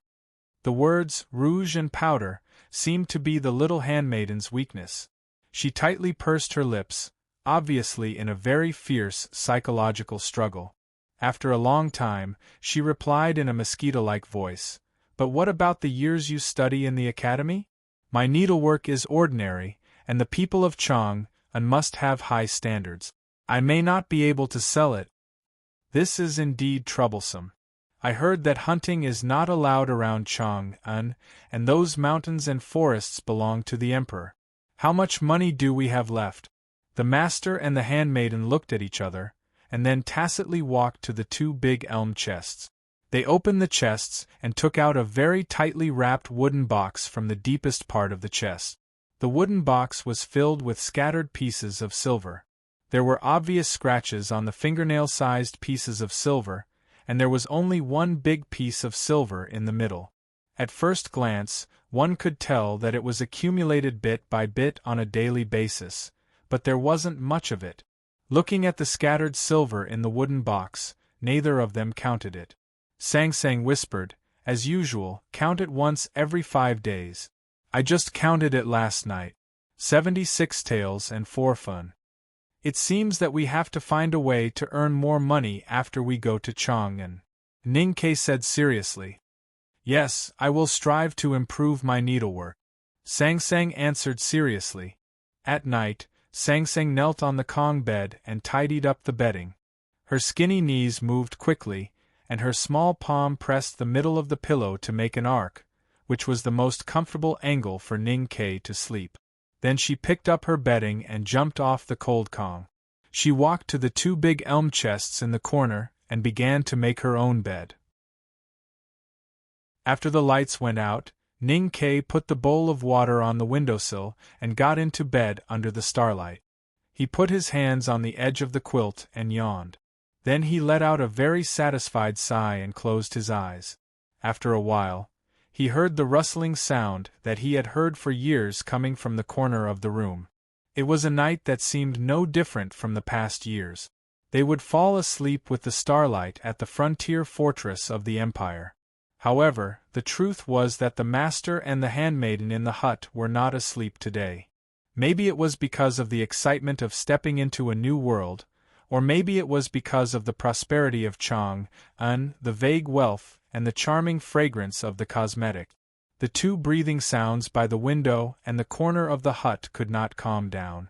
After a long time, Ning Ke opened his eyes and looked at the faint silver halo on the window paper. He said absent-mindedly, "I heard that the girls in Chang'an are not afraid of the cold. They wear thin clothes with wide-open necklines. Their bodies are very white. I don't know if it's true. I was too young to remember." He turned over and looked at the dark corner of the hut. He asked, "Sang Sang, have you been sick recently? Are you cold?" The little handmaiden seemed to shake her head in the dark. He could vaguely see her clenching the corner of the quilt. Her eyes were closed, but there was a rare smile on her lips. She murmured, "I heard that the girls in Chang'an are indeed very white. They use such good cosmetics every day. How can they not be white?" Ning Ke smiled and looked at her. He said, "Don't worry. When I have money in the future, you can buy all the cosmetics in Chenjinji Cosmetics Store." Sang Sang suddenly opened her eyes. Her willow leaf-like eyes reflected the bright starlight. She said seriously, "Ning Ke, this is what you promised. I just said that when you go to Chang'an, you must remember to call me young master, so that it shows respect." It had been 7 or 8 years since Ning Ke found the cold little Sang Sang from the pile of corpses by the roadside and came to the city of Wei. Although Sang Sang was registered as a maidservant and did the work of a maidservant, she had never called him young master. This did not mean anything else. It was just a habit. Today, the little handmaiden Sang Sang was forced to abandon this habit. "Ning Ke, young master, you must remember to buy me cosmetics in Chenjinji Cosmetics Store," Ning Ke responded. His eyes fell on the frost-like starlight on the ground beside the Kong. His heart tightened for no reason. The feeling of emptiness from many years ago came again. He looked back at the dark blue night sky outside the window. He looked at the sky full of stars. Then he lowered his head and began to miss his hometown. He murmured, "There is still no moon today." Sang Sang, who was on the elm cabinet in the dark corner of the hut, curled up in the cool quilt like a little mouse. She reached behind her waist and pulled it to block the cool air outside. She also made the gap between the two cabinets less uncomfortable. Listening to the murmurs coming from the window, she thought to herself, "Ning Ke, young master, is talking nonsense again." Chapter 7.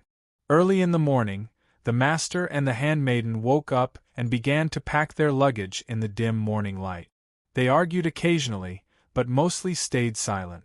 Ning Ke rummaged for a long time on the mud wall outside the hut and took out a long bag.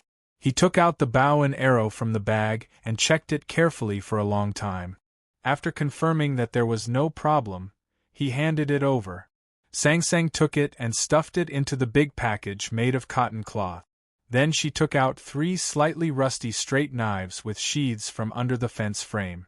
Ning Ke took them and carefully wiped them. He looked at the sharp edge against the morning sun, nodded and tied them tightly to his back with a straw rope. He took out a black umbrella from behind the door and tied it to Song Song's back with the last piece of straw rope. He didn't know what the black umbrella was made of, but it seemed to be covered with a layer of black oil stains. It didn't reflect light and looked a little heavy. Moreover, the umbrella looked very big. Even if it was closed and tied, it almost fell to the ground on Song Song's thin and short body. Ning Ke and Sang Sang stepped over the broken fence wall one after the other. They looked back at the small bluestone ground and the small broken hut at the same time. Sang Sang looked up at his chin and asked, "Young master, do you want to lock the door?" "No." Ning Ke was silent for a while and said, "In the future it may be difficult for us to come back." The iron-wrapped wooden wheels rolled over the soft muddy ground. The noble's carriage slowly set off, heading out of the city of Wei.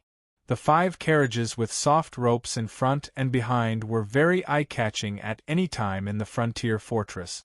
Today there were indeed many people who came to see them off, but their focus was not on the noble's team of horses, but on the young man and the little handmaiden sitting in the first carriage. From time to time, boiled eggs would be handed to them, and from time to time, an auntie with black cheeks would wipe her eyes with a dirty handkerchief and say something. "Ning Ke, you wicked bastard! My distant nephew is such a good man, but you refuse to let Sang Sang marry him. Now you want this girl to follow you to those ruthless places. I tell you, you have to take good care of my Sang Sang." Ning Ke, who was sitting on the shaft of the carriage, looked terrible. He replied, "Auntie, you started to propose marriage when Sang Sang was only 8 years old. You can't do that."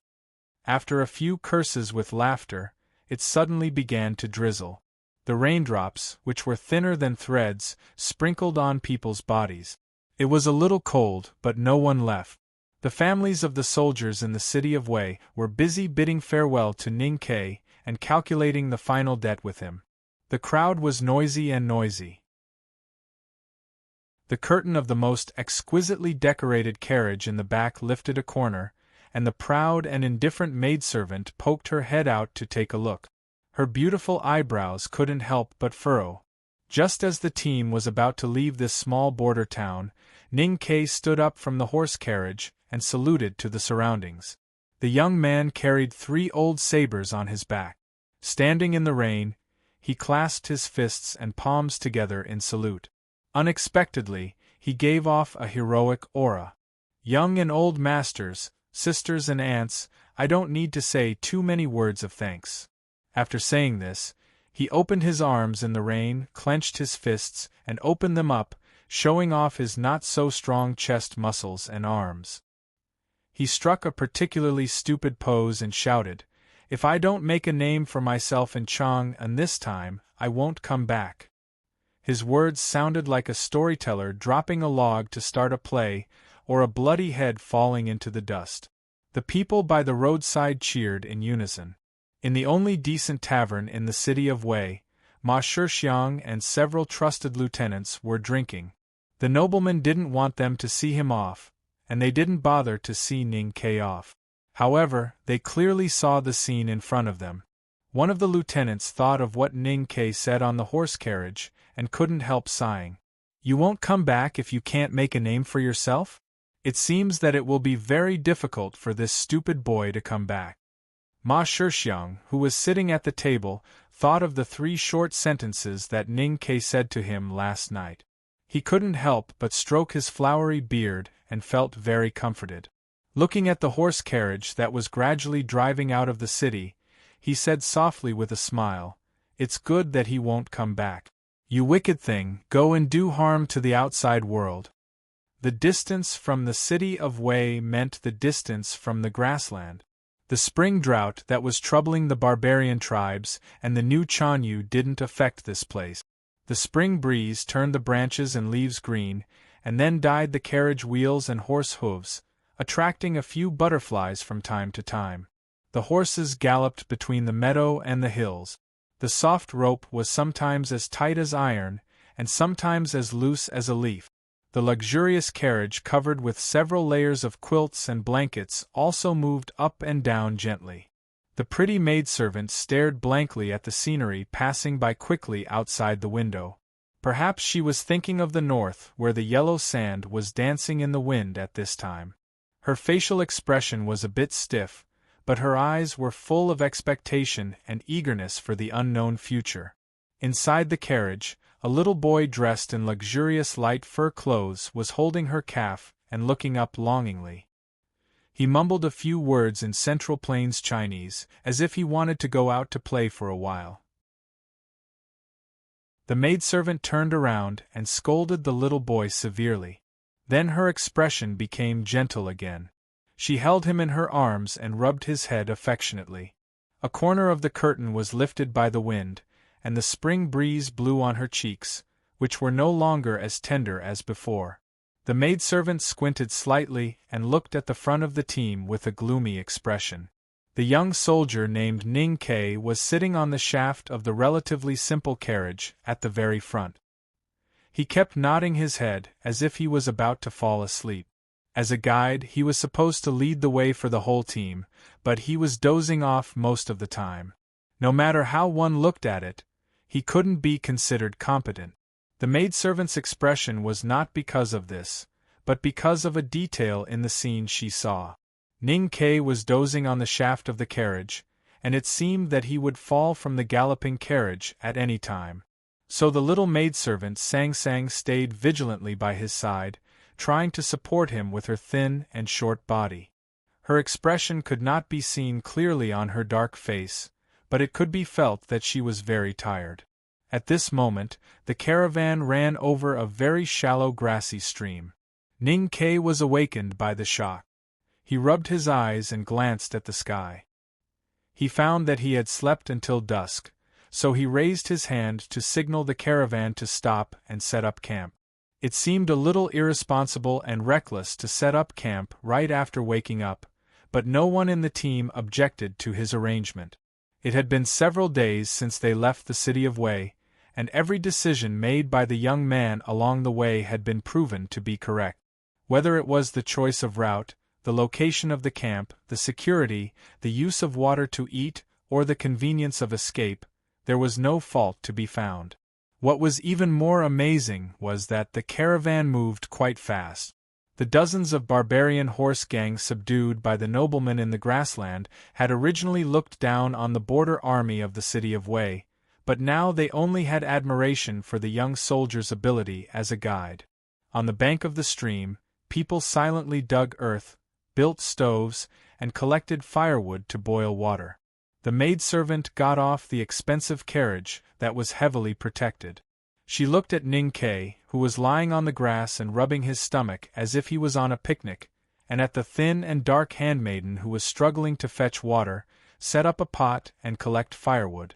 She frowned even more. A strong guard next to her stood up and glanced at her. She shook her head, indicating that there was no need to follow. She walked along the bank of the stream and through the smoke. She had to admit that the lad named Ning Kei was indeed capable. He was much better than those young noblemen in the capital of Chang, and who thought that they were outstanding. If he was really a noble young master in Chang, and she might have some appreciation for his behavior. However, he was after all just a vulgar lad at the bottom of society. Yet he was oppressing the little girl who should have been sharing weal and woe with him. Unknowingly, he had touched a certain part of her heart, and she was extremely unhappy. She walked to the little handmaiden Sang Sang and smiled gently at her, indicating that she should put down the heavy firewood in her hands and talk to her. Sang Sang glanced at Ning Ke and waited for him to nod before she walked over. The pretty handmaiden took out a square handkerchief from her waist, but Sang Sang shook her head.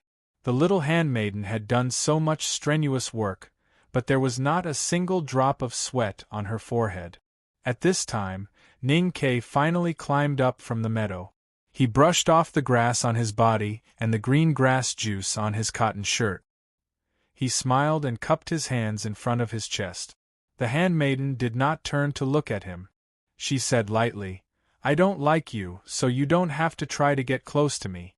People like you may look childish on the surface and treat others warmly and delightfully, but in reality, you are filled with a sense of stale old age, which is disgusting." Her tone was emotionless, and her chin was slightly raised. She did not seem to be deliberately keeping a distance, but naturally revealed a condescending air of nobility.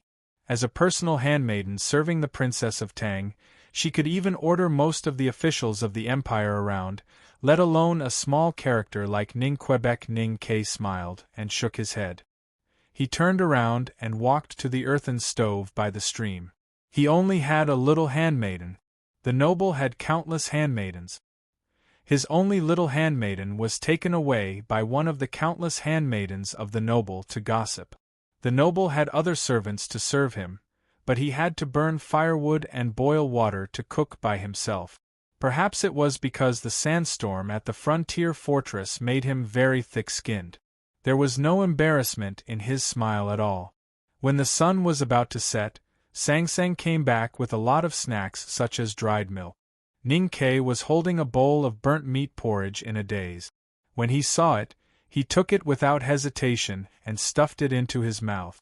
He asked vaguely, "Why does she like to chat with you so much? She doesn't know that I haven't had a proper meal for a few days." The cheap sympathy of the noble is sometimes not used in the right place. Look at her smile, it's like a grandmother wolf who wants to eat little girls. She thinks she is gentle and decent, but it's more fake than the watered-down wine sold in the city of Wei. She's a good person. Sang Sang picked up the burnt porridge beside him. She lifted the curtain and was about to leave to cook again, but was called back by him. "What did you talk about these days?" Ning Ke asked. Sang Sang frowned and tried hard to recall for a long time. Then she replied, "It seems like, I don't like to talk." Most of the time, it was her talking about the grassland, but I can't remember what she said. Upon hearing this, Ning Ke's mood became much better. He gently hummed a tune and chewed the delicious dried milk. He said, "If she talks to you again in the future, remember to ask for money from her, or bring more of this dried milk back. It's not a bad idea." At night, Sang Sang used the stream water to extinguish the fire. After careful confirmation, she dragged the bucket of hot water to the small tent. People on the slope beside the stream saw this scene and knew that the little handmaiden was preparing the water for Ning Ke to wash his feet. Many people showed disdainful expressions at the same time. Of course, this disdain was for Ning Quebec. After washing his feet, Ning Ke crawled into the wool mattress and hugged the pair of cold feet that stretched out from the opposite side into his arms. He made a moan that was unknown whether it was pleasure or pain. After 2 yawns he said, "Go to sleep." Sang Sang was much more tired than him during the day and fell into a deep sleep after a while. Ning Ke didn't know when he opened his eyes again. His gaze seemed to penetrate the tent that had been mended with many scars, falling on the starry sky, and then on a handkerchief. Recalling the handkerchief with golden edges taken out by the handmaiden, he knew that his guess was indeed correct. But he didn't know what use it was even if he guessed correctly. Chapter 8. Looking at the top of the tent, Ning Ke thought of the traces after he left the city of Wei. Along the way, the curtain of the luxurious horse carriage was always closed. Except for the little boy, who obviously had barbarian blood, who occasionally got off the carriage to play, there was no chance to see the princess at all. Only the delicate and arrogant maidservant gave orders from time to time. Somehow, the maidservant liked to call Sang Sang over for a chat. Or somehow, the maidservant did not hide her dislike for him at all.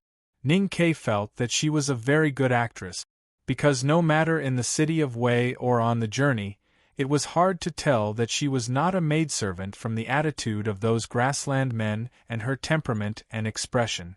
It was this point that made him feel a little strange. He always thought that the real nobles in the upper class of the Tang Empire should not have too much sympathy for Sang Sang. But these were not the things he really cared about. In the past few days, he had been paying attention to the old man in an old robe in the horse carriage. If he guessed correctly, the old man with a gentle expression should be the sublime being from the South School of Haotian Taoism mentioned by General Ma. Since he was very young, Ning Ke had been determined to step into that mysterious world, but he could not find the right way. He was willing to go back to the capital with this team because there was such a real cultivator in the team. Unfortunately, along the way, he had never found a chance to talk to the old man who was closely protected. Only when they stopped to eat in the camp, he could occasionally meet the old man's eyes for a moment. At that moment, he seemed to see the gentleness and even encouragement in the old man's eyes, which made him a little puzzled. Ning Ke could not figure it out after thinking and analyzing, so he withdrew his attention.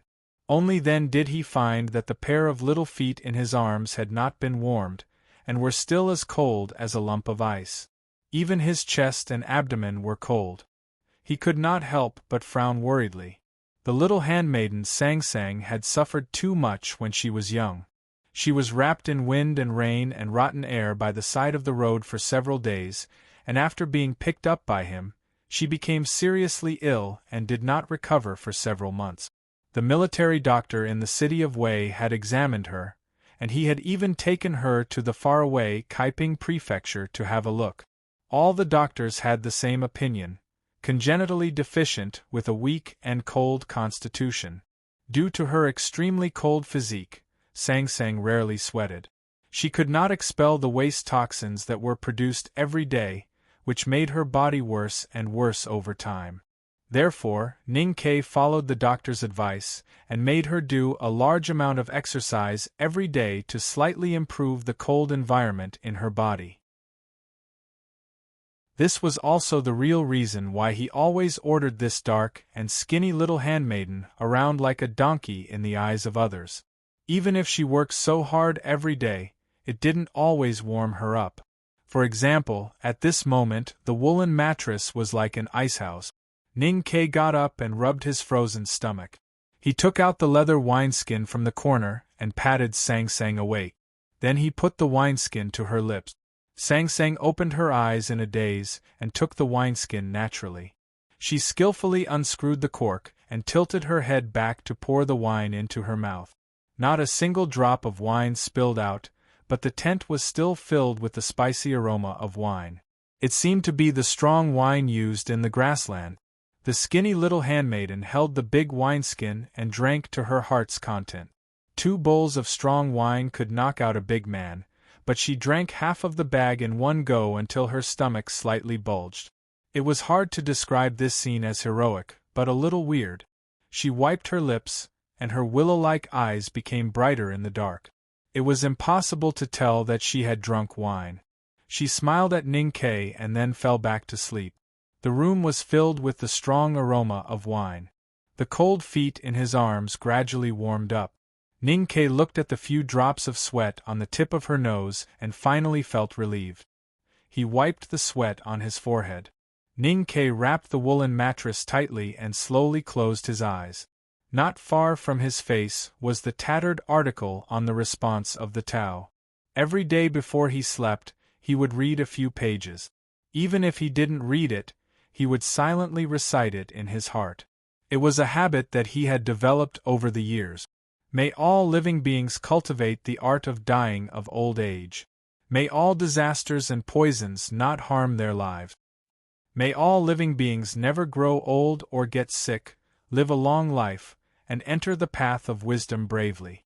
In his light sleep, His mind began to slowly circulate along with the words on the scroll, along with those seemingly simple but actually muddy and difficult to understand perception techniques.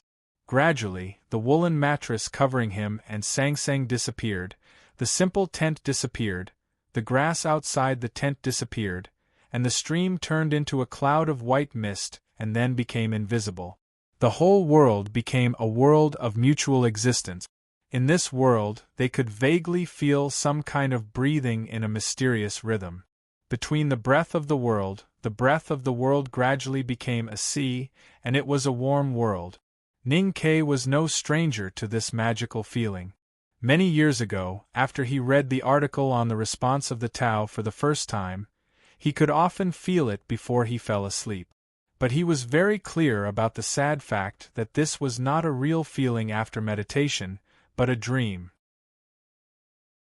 The warm ocean was probably an illusion in the dream, because the pair of feet wrapped in thick cotton socks in his arms gradually became warm. But it was also a very beautiful illusion. Comforting himself in this way, Ning Ke fell into a deep sleep. It was a dark and sweet night without dreams. When he woke up the next morning, Ning Ke slept very well. But his expression was full of shock and dissatisfaction, as if he wanted to sleep for another 3 days and 3 nights. "Why did you change the route?" Looking at the indifferent maidservant in front of him, he suppressed his emotions and said as gently as possible, "Go through Min Mountain and straight to Huaxi Road. There will be no problem with the route I chose." No one in the tent, including the maidservant, answered his question. "I am the guide, and you are not familiar with Min Mountain at all." Ning Ke looked at the maidservant and said after a moment of silence, "I know you are worried about being ambushed. I can assure you that as long as you listen to me, no one can stop you." The maidservant looked at him as if looking at a stone. What she wanted to express was very clear. "What qualifications do you have for me to explain to you?" Returning to his own tent, Ning Ke looked at Sang Sang who was packing and said, "Send them to this road and we will leave immediately." Taking out the simple map that he had drawn years ago, he pointed at a place and said, "This is the furthest we can follow them. If we go any further, they will only need to send a few teams of horses to kill this team. You should persuade them," Sang Sang said with her head raised. "I guess there are troops coming to the rescue of the princess, so they will not listen to me." Ning Ke replied, "I am not good at persuading a group of pig-like companions." Sang Sang did not speak but asked with her eyes, "Since there are people coming to the rescue, why are you still so worried and even ready to slip away halfway?" "My intuition is wrong," Ning Ke replied, "because I believe that a fierce person who dares to assassinate the 4th princess of the Tang Empire will not be as stupid as that woman. She has a few backup plans." Sang Sang wanted to say something but stopped and reminded him, "You should speak politely to her. I know her real identity."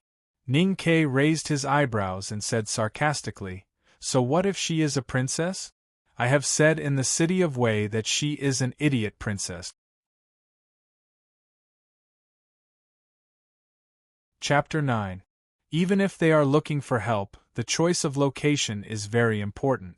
If it were up to me, I would rather choose a road than a pine ridge. Ning Ke looked at the eye-catching ink marks on the hand-drawn map and said, "They chose to take the northern mountain road, but they didn't realize that it was a one-way road with dense forests on both sides of the 7-mile road, which was very easy to set up an ambush." After saying this, he kept silent for a moment and put the hand-drawn map into his clothes. He shook his head and said in a self-mocking tone, "It seems that the so-called guide, besides leading them to the northern mountain road, is just trying to confuse the enemy. That idiot princess has never trusted General Ma, so naturally she won't trust me. An idiot leading a group of idiots." Thinking of the possible ambush on the northern mountain road and the possible reinforcement, he became more and more depressed. He lowered his voice and said fiercely, "She hasn't become smarter after staying on the grassland for nearly a year. I really don't know where her reputation comes from." Ning Ke pulled out the 3 rusty knives from the sheaths, opened the water bottle, and wet the grindstone. He began to sharpen the blades silently. There might be a series of bloody battles after entering the northern mountain road. It might be a little late to sharpen the knives, but at least he could calm down. If we are separated from them after entering the northern mountain road, what about the things you want to ask that old man? Sang Sang asked in confusion. Survival is the most important thing. Ning Ke lowered his head and sharpened the knives slowly but firmly. As long as we can reach Chang unalive, there will always be a chance to learn those things. If we put our lives in the hands of those idiots, there will be no chance. The further south they went, the warmer it was. Logically speaking, the scenery outside the window should be more vibrant and lush. However, as the team entered the vast Min Mountain, the grass around the team gradually disappeared and turned into tall trees. The leaves were not fully green yet, and there was still a sense of killing accumulated from last autumn and winter. As the temperature dropped, a tense and depressing atmosphere enveloped the whole team. Everyone knew that if the bigwig in Chang, and who dared to murder the princess, wanted to stop the princess from returning to the capital safely, then the Min Mountain between the frontier fortress and the county would be his last chance. After several days of intense vigilance and searching, the caravan finally arrived at the periphery of the northern mountain road. Looking at the dense forest that covered the sky, most of the people in the caravan were not as worried as Ning Quebec. Instead, they seemed to be much more relaxed. The pretty maidservant spent less time chatting with Sang Sang these days, and spent most of her time in the second carriage. When she got off the carriage this evening, she had a faint smile on her face. When she decided to leave the grassland, she had already sent a messenger to the Empire. Although she could not reach Chang, and in a short time for the imperial court to send a large number of troops to meet them, she had enough time to contact her loyal subordinate. After receiving the urgent reply from the Gushan commandery 10 days ago, she decided to go straight to the northern mountain road without hesitation.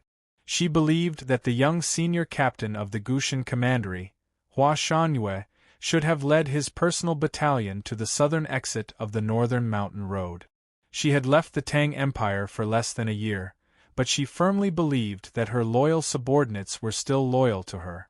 Even if some of them had been bribed by the woman in the imperial palace, Hua Shangyue would never be bribed, because his eyes were always so gentle when he looked at her. When they were more than 30 miles away from the appointed meeting place, the team began to pitch camp and rest in the dusk. It was very risky to travel through the dense forest in the middle of the night. Some bodyguards even suggested that the team should simply wait outside the northern mountain road until Hua Shanyue's troops came to meet them. She was still thinking about this suggestion. However, no matter how she looked at it, she and Buchi were now very safe, so a smile appeared on her pretty face again. The songs and laughter that had been suppressed for several days returned to the campsite. In the twilight, a simple and crude tent was set up alone outside the circle of carriages.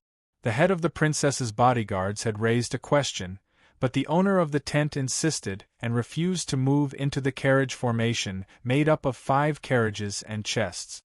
If we don't stay away from their carts, we won't have enough time to escape if something happens. Ning Ke explained with slight mockery.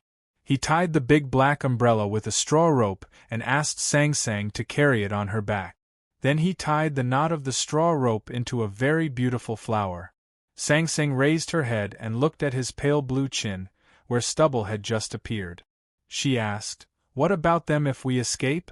Ning Ke was checking whether the bow tendons were damp. After hearing this question, he turned his head and quietly looked at the little handmaiden's dark face. After a long silence, he said seriously, "You may have forgotten what happened when you were a child, but I haven't. I dug you out from a pile of corpses. I survived when I was a child, and I also experienced tragedies that ordinary people can't even imagine. Sang Sang, you must always remember this.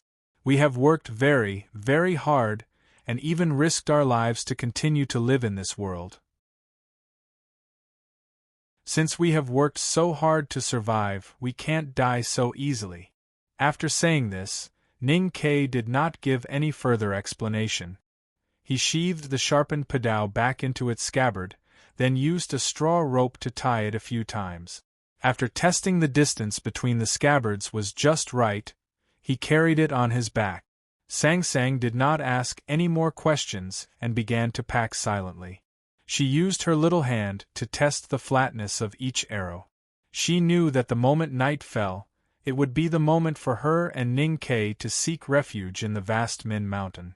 She was not afraid, because when she was a child, she had traveled through such dark mountains and forests countless times on Ning Ke's back.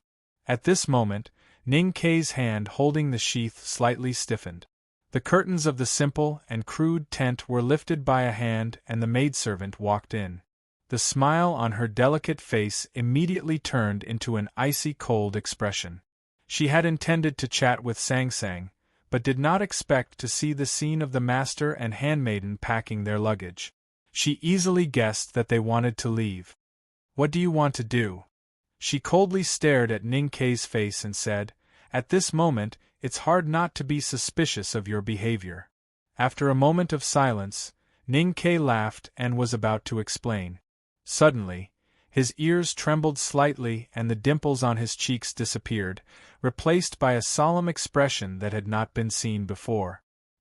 He quickly carried the 3 knives on his back, pushed aside the maidservant, and walked out of the tent rudely. The camp was outside the entrance of the northern mountain road, and was bathed in the last twilight.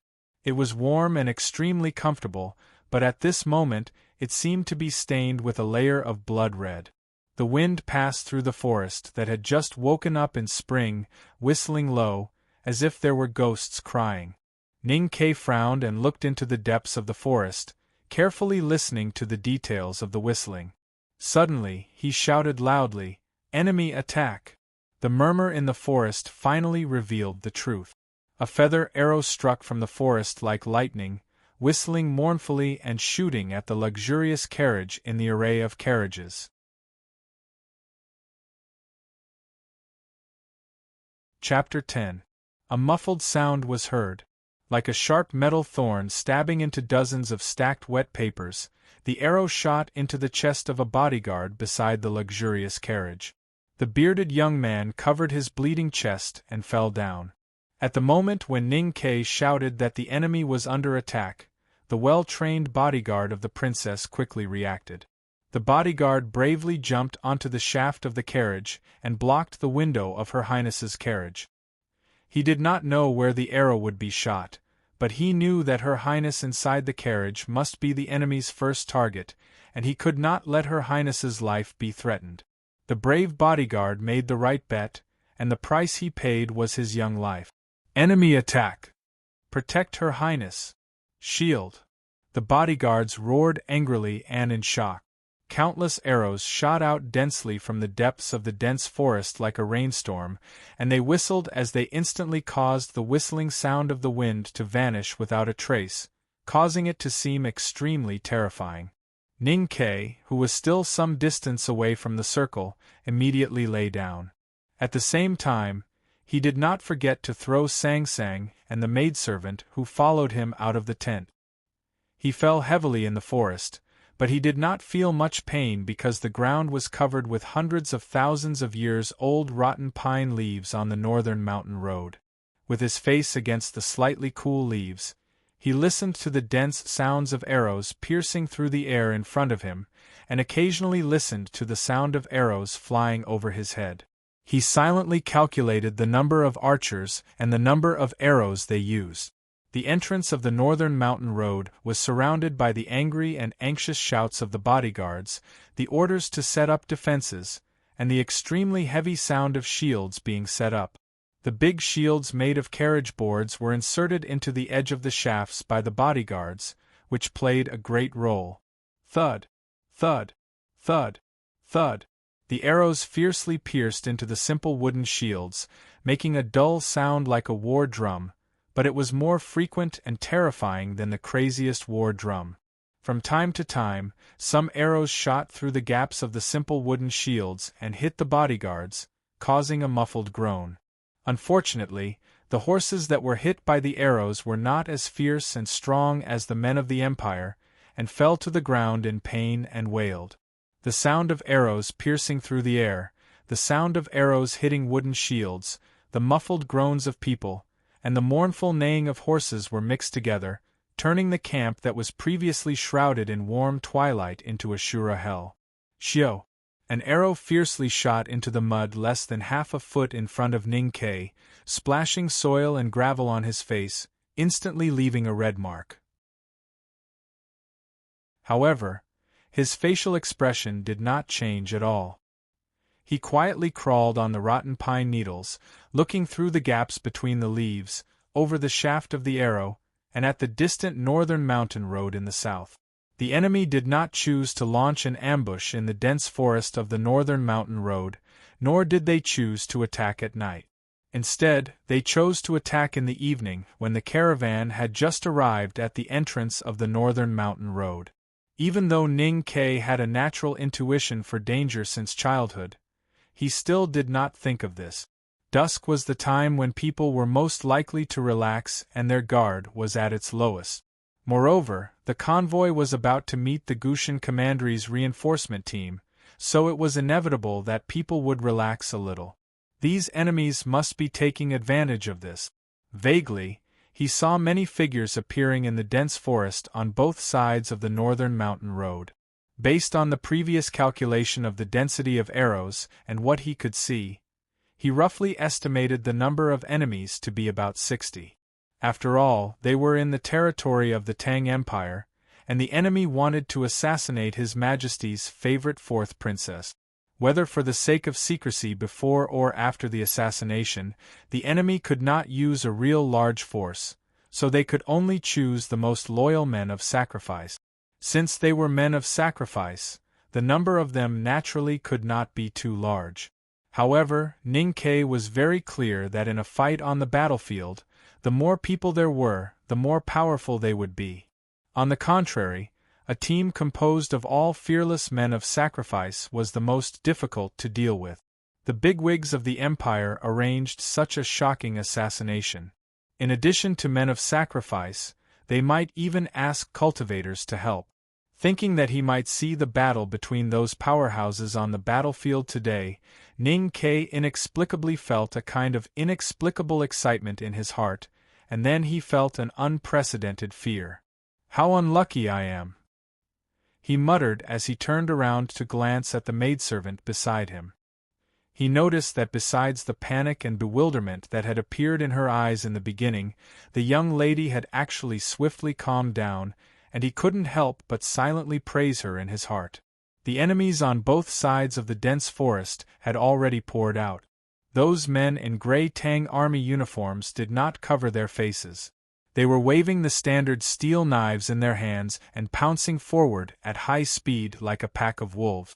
Since they did not hide their identities, it was obvious that one side would be completely slaughtered. The fierce barbarians around the convoy were the horse gang subdued by Her Highness on the grassland. They had long been stimulated by the previous arrow rain. Some of them raised their short bows and began to shoot rapidly, while others screamed and pulled out the machetes at their waists to meet the enemies. Suddenly, there was a fierce sound of blades colliding at the entrance of the northern mountain road. In the muffled groans and wild roars, people from both sides fell down from time to time. The tips of the blades stabbed into their chests and abdomens, and the blades cut open their throats. Blood sprayed from the men's bodies and dyed the already wet leaves red. As soon as the battle began, it entered the most tragic stage. But no one retreated or turned around to escape. In addition to killing skills, it was more about the valiant fighting spirit that dared to bleed. The grassland barbarians loyal to the princess were extremely good at archery. They were brave but not flustered. They suppressed the enemy's attack in an instant. Figures fell down from the dense forest from time to time. The barbarians screamed and counterattacked, gradually controlling the forest around the caravan formation. Although they were brave, they were still cautious and did not blindly expand their positions. From any point of view, The tactical choice of these grassland barbarian guards was very correct, at least in Ning Kei's view. So he was very puzzled why the maidservant beside him became more and more solemn and gloomy, as if she was worried about something. After all, these brave grassland barbarians had never experienced the terrible battle in the Central Plains. Thinking about it with worry, she gritted her teeth and was ready to stand up. Ning Kei would not let her expose herself and put himself and Sang Sang in a terrible situation. He clenched his right hand into a fist and punched her knee, making her fall down again. "What are you doing?" The maidservant stared at his eyes angrily, while her right hand quietly and slowly reached to her waist. Ning Kei looked at the battlefield attentively and did not pay attention to her question. When he noticed the scene in the caravan formation, he thought of a possibility and could not help but feel slightly cold. The battle at the entrance of Northern Mountain Road was fierce, but there was a strange silence in the caravan formation.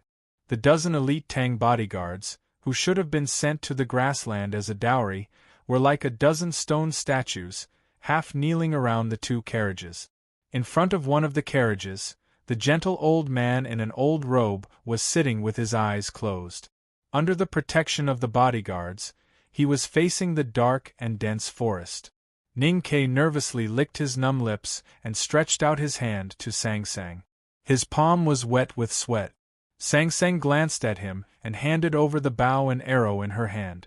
Then she slowly and silently untied the black umbrella on her back and quietly put it on the fallen leaves beside her. The battle was still going on. The three of them were separated from the fierce battlefield by the caravan formation. It seemed that the battle between the grassland barbarians and the men of sacrifice would not affect them in a short time. But somehow, Ning Kei felt unprecedentedly nervous, and the sweat between his palm and the bowstring had gradually dried up. The dozen bodyguards beside the carriages, half kneeling on the ground like stone statues, looked coldly at the depths of the dense forest. Their slightly dark faces were full of firmness and calmness. Although they were vigilant, they were absolutely fearless.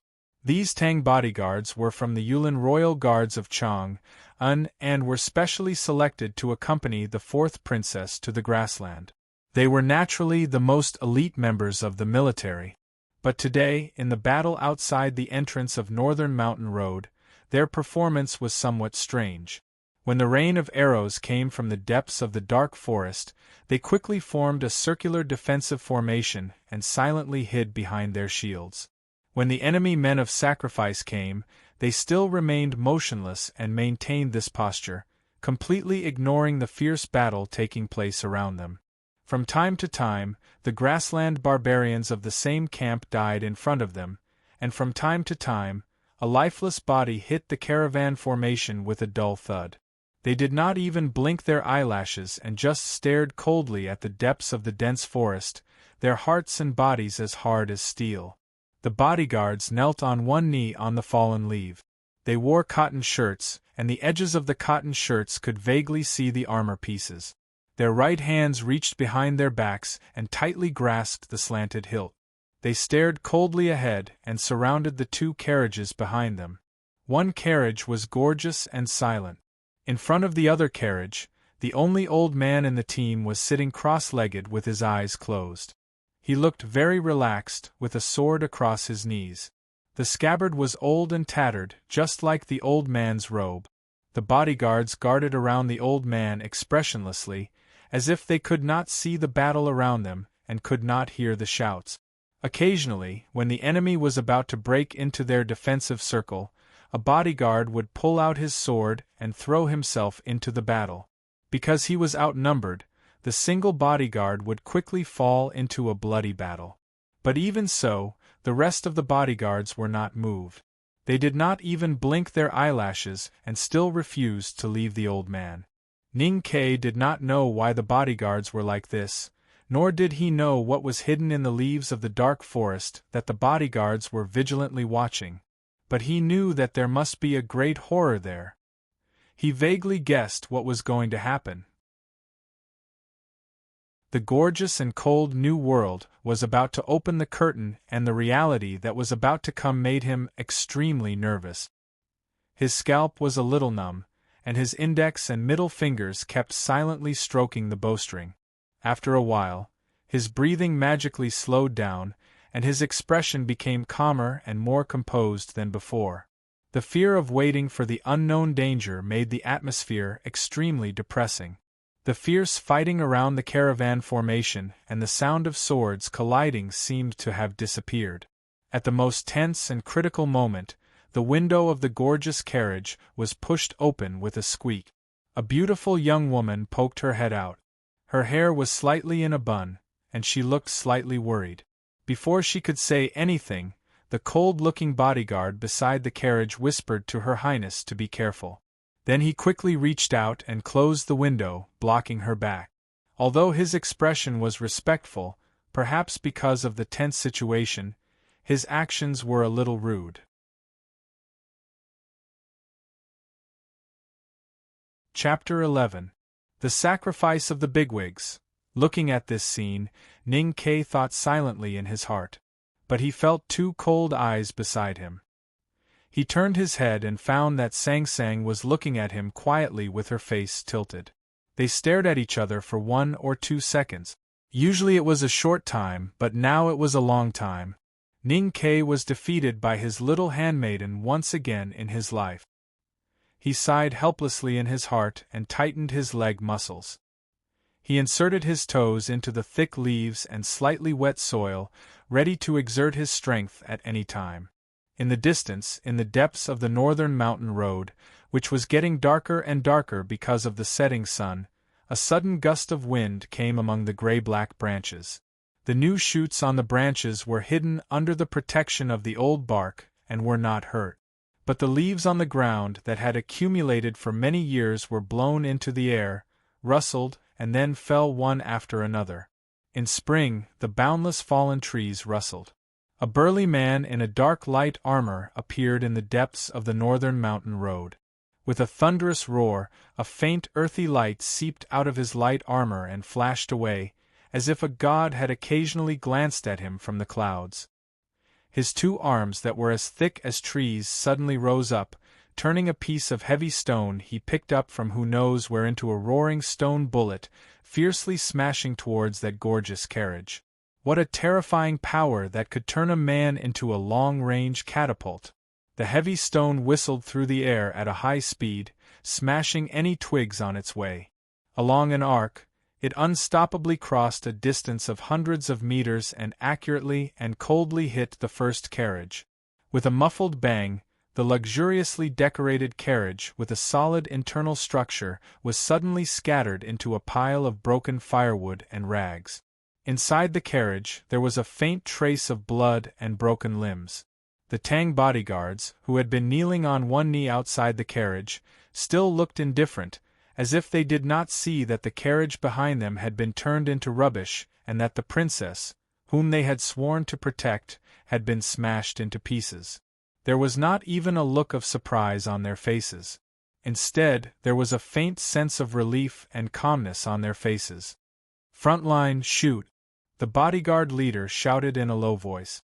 The 3 subordinates remained in a half-kneeling position.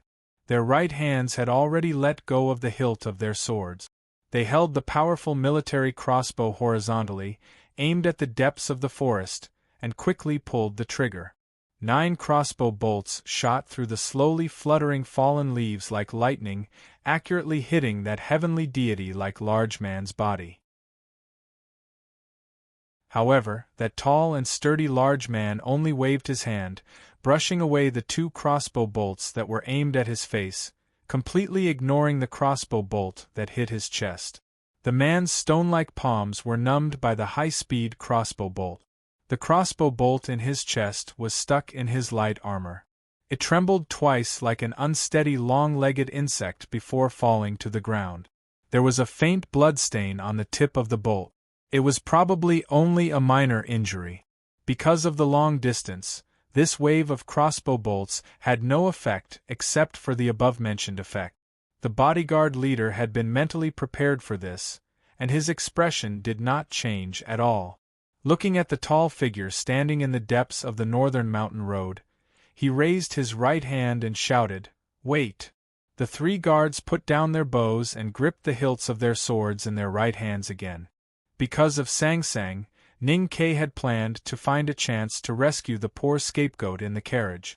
However, the situation changed so fast that he had no time to react.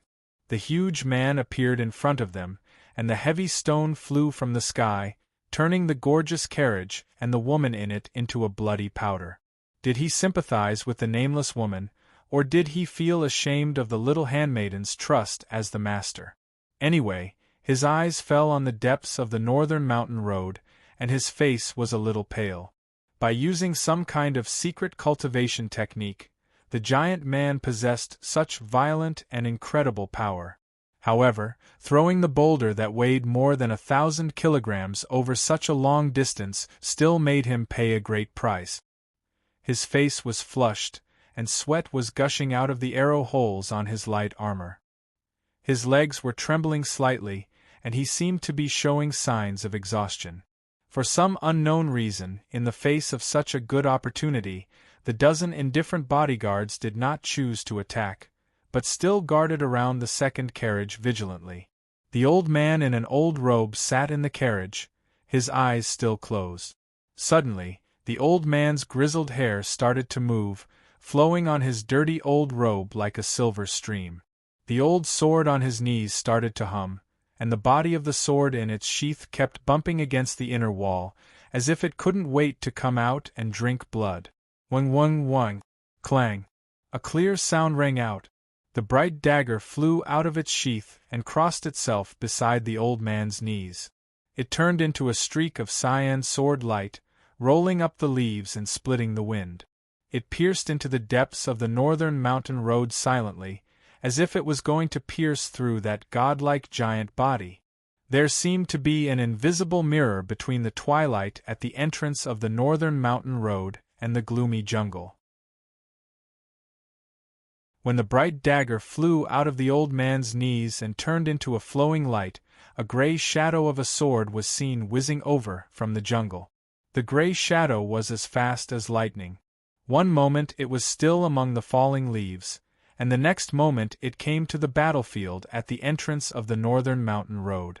The low buzzing sound at the beginning turned into a thunderous roar in the blink of an eye. The speed of the gray shadow was extremely fast, and the power it carried directly shattered all the leaves within a few feet of it.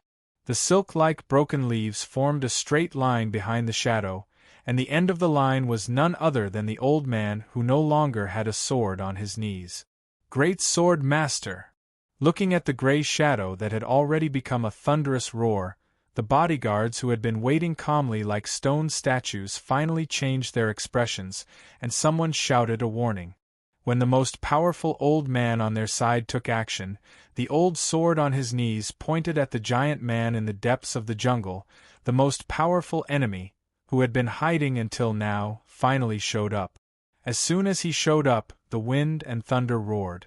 In order to assassinate Her Royal Highness in the territory of the Empire, the enemy sent 2 practitioners with extraordinary power, and even a great sword master. This fact made people shudder. However, there was still no fear on the faces of the bodyguards, only determination. The head of the bodyguard shouted, "Kill!" A series of densely packed sounds of blades being unsheathed rang out.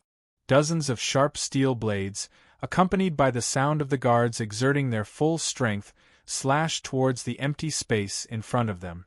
Swoosh, swoosh, swoosh, swoosh, swoosh. Swish. Every saber light was so fierce and tyrannical that it cut through the air and the imaginary hills, forming a dense net of sabers, tightly protecting the old man without the sword on his knees. The gray shadow that was shuttling at high speed swept to the front of the saber formation. Just as it was about to be chopped down by those sharp saber moves, it suddenly made a strange pause in midair. Then, it made a turn to the side and miraculously avoided the direction of the saber formation, flying away with a whoosh. At the moment when it appeared in the dense forest of northern mountain road, it had already become a thunderous roar, which seemed unstoppable. However, no one had expected that when it came to the real battle, the gray shadow would be so agile and strange. At the moment when the gray shadow turned, its speed dropped sharply. Finally, its body could be vaguely seen. It was like a very thin and dim sword shadow, which seemed to be blown away by a gust of wind. This sword shadow was as thin as a cicada's wing, as hard as a piece of paper. Its trajectory was unpredictable, and it was as agile as a ghost. As it turned and flew away with a swish, it flew close to the edge of a bodyguard's saber, and then brushed his lower jaw, leaving a faint trace of blood. The next moment, the faint trace of blood spread rapidly, and blood spurted out. The bodyguard held the saber in his right hand, and covered his neck with his left hand. Blood gushed out from his fingers. He stared at the depths of the forest with his eyes wide open, and then slowly fell forward. Until the moment of his death, he still didn't see the powerful sword master. The gray sword shadow drew a perfect arc in the air, and once again shot back to the front of the saber formation like lightning. It was suddenly in front and suddenly behind. Its trajectory was unpredictable and impossible to capture. In the blink of an eye, 2 more guards were killed. Drops of blood slowly fell in the air. The bodyguard leader's expression was cold and calm. He held the slim hilt of the saber tightly with both hands, and stared at the gray sword shadow. Suddenly, he stepped forward with his left foot, and abruptly exerted strength from his waist and abdomen. The blade of the saber slanted down like a flash of lightning. At the same time, he shouted, "Close!" With this command, the 4 guards in front and behind him, who had been waiting for an opportunity for a long time, brandished their steel sabers like snowflakes, forcing the faint gray sword shadow into a narrow space. That space was immediately shattered by the slanted saber strike of the leader of the guards, who concentrated all his energy, chi, and spirit. The gray sword shadow moved so fast that it was about to be cut by the saber, but it forcibly stopped in a very small space. The bodyguard leader was prepared for this. With a muffled groan, he held the end of the long hilt with his left hand and pressed it down. The slanted saber was raised like a flash of lightning, and hit the gray sword shadow.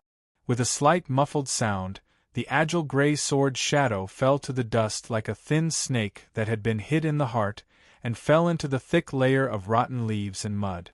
This was the first time that the Tang bodyguard's saber formation had hit the sword shadow of an enemy great sword master. However, no one cheered. To be exact, there was no time to cheer.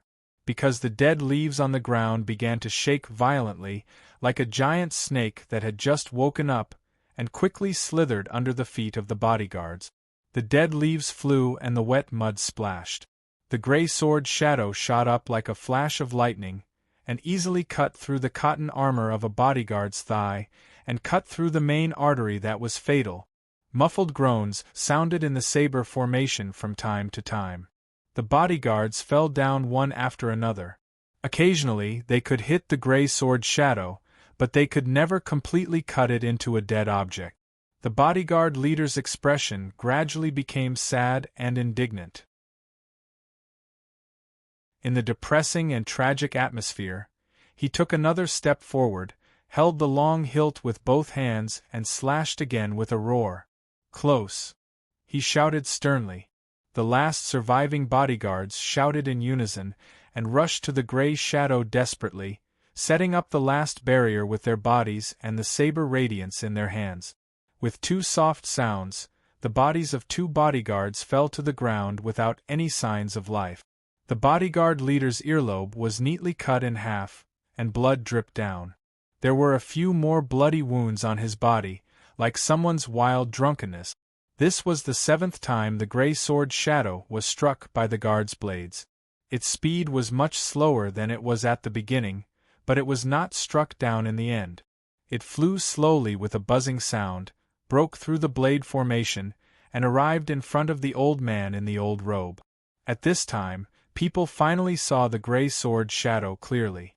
It was a small sword without a handle, and the dim sword body was extremely thin, without a trace of blood. The bodyguard leader, who was covered in blood, knelt on one knee with his saber. He lowered his head and gritted his teeth, thinking unwillingly, "Just one more cut, and I and my brothers can complete this seemingly impossible task." However, a great sword master is a great sword master after all. The seemingly long process of the battle was actually just the time it took for the wind of the saber to become sharp, the shadow of the sword to float a few times, and the blood to spray a few times. During this process, the old man sitting in the carriage kept his eyes closed ever since the sword flew away from his knees, as if he did not know that he was in great danger. No one noticed that the old man's hands, which were gently hanging on his knees, were trembling slightly. His thumbs quickly pressed the two horizontal lines on his middle and index fingers, like a dragonfly skimming the water. It seemed that he was doing some kind of extremely complicated calculation. Just when the hiltless small sword flew in front of him, and was less than a foot away from his eyebrows, the old man finally opened his eyes and looked over. At first glance, the hiltless small sword was suspended in the air, as if it was frozen, and could not move at all. In the depths of the dense forest, the giant man, who was almost forgotten by people, looked at the bright flying sword in his wide palm, which had been crushed into copper and iron. He was stunned and finally guessed what was going on. He raised his head and shouted in panic, "He is not a sword master. He is a psyche master."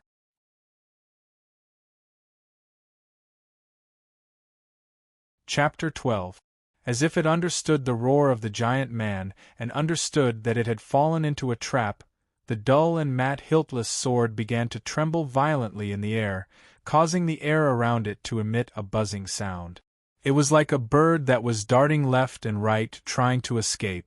The old man put his hands on his knees, looking at the hiltless sword less than a foot away from his eyebrows. His eyes were as soft as silk. However, these silk strands contained a terrible power, tightly binding the escaping hiltless sword, making it impossible for it to move. The temperature of the place where the old man's eyes met dropped sharply, and the hiltless sword was instantly covered with a thin layer of frost. It struggled more and more violently, buzzing, but it could not break free. This futile struggle lasted for a long time, and finally the hiltless sword fell on the leaves with a sad cry, as if it had lost its life. At the same time, somewhere in the dense forest of Northern Mountain Road, behind a tree not far from the carriages, a painful muffled groan was heard. The old man's calm eyes flashed with a sense of relief. With his hands on his knees, his skinny body suddenly bounced up from the side of the carriage, as if blown by a strong wind, and suddenly drifted to the depths of the dense forest of Northern Mountain Road, floating in front of the giant man. The giant man roared. His palm, which was as big as a cattail leaf fan, fiercely struck down from above. It was as if a small mountain was pressing down on the old man's skinny body. It was as if the palm would easily turn the old man into a pile of flesh and blood in the next moment. The old man expressionlessly looked at the approaching palm, opened his dry lips slightly, and uttered a silent word. Then he crossed his muddy hands in front of him and made a madra. As the silent word came out of his mouth and his hands overlapped into a madra, the dirty old robe on the old man suddenly became extremely hard, and every wrinkle was flattened. It seemed that he was not wearing a robe, but the robe was supporting his skinny body. The wind of the palm came to an abrupt stop, trembling over the top of the old man's head, but there was no way to hit him. The movements of the other parts of the giant man's body also became extremely slow and stiff. Blood began to drip from the corners of his eyes, and his jaw kept trembling. He seemed to be in extreme pain. The old man's face was very pale, and he seemed to be struggling. He struggled to raise his right arm to the chest of the giant man, but his movement was extremely slow. At this moment, the giant man seemed to be controlled by some strange power. He could only watch as the old man's palm approached him inch by inch, but he couldn't do anything to stop the old man. The old man's palm silently pressed against the giant man's chest. A strong wind blew out from the palm and the giant man's chest. With a muffled cracking sound, the giant man's rock-like chest suddenly collapsed. Borrowing the wind from his palms, the old man shrunk his body and retreated quickly. The wind rustled the corner of his robe and made a whistling sound. In an instant, he retreated to the side of the carriage and sat down cross-legged. In the blink of an eye, the old man returned. His hands rested lightly on his knees, and his robe became wrinkled and dirty again, as if he had never moved at all. The giant man in the depths of the dense forest of Northern Mountain Road finally regained control of his body. His palm, which he had been unable to strike, smashed a big hole in the ground. However, it was too late. Looking at the bloody hole in his chest, he let out a roar of unwillingness and despair, and collapsed like a mountain. The old man sitting cross-legged next to the carriage glanced at that place, and began to cough violently, and even some red blood was coughed up on his robe. The guards set up a saber formation and risked their lives to fight against the hiltless small sword, which earned them precious time. During this time, the old man calculated and captured the hiding position of the great sword master. Then, using the hiltless small sword as a bridge, he used his psyche power to directly injure the enemy through the air. Completing this blow consumed a lot of his mind and spirit. Then, he floated to the Northern Mountain Road and killed the giant man with his palm. It seemed very easy, but in fact it was a very risky move. The psyche power in the ocean of chi and mountain of snow was gone, and his body became extremely weak. Fortunately, the outcome had been determined. The battle at the entrance of Northern Mountain Road had ended. The grassland horse gangs who followed Her Highness had proved their loyalty, courage, and strong fighting capacity in the battle. They also paid a great price for killing all the enemy men of sacrifice with their slightly curved sabers. Those who were lucky enough to survive were bathed in blood and had long been unable to stand. The number of surviving guards who could stand up was even fewer. The old man looked at the tree not far from him with a complicated expression. As the night fell, it was quiet at the entrance of Northern Mountain Road. The bark of the big tree peeled off piece by piece, like a person rapidly aging in a very short time. Ominous spots appeared, and the body showed signs of decay and collapse. A middle-aged scholar in a cyan gown slowly walked out from behind the big tree, with an empty round scabbard on his shoulder. He looked handsome. Although he was a little older, he could be called elegant if he was in the brothel of Chang'an. Unfortunately, his current appearance could not be considered elegant. Countless tiny beads of blood seeped out of the pores on his face and hands, turning him into a horrifying bloody man. Some parts of his green robe were also soaked in blood. It seemed that his body, which was covered by his robe, was also covered in those tiny beads of blood, just like his exposed face and hands. The middle-aged scholar raised his sleeves to wipe the blood and sweat on his eyebrows. He looked at the old man beside the carriage, and the empty scabbard beside the old man, and sighed with a low voice.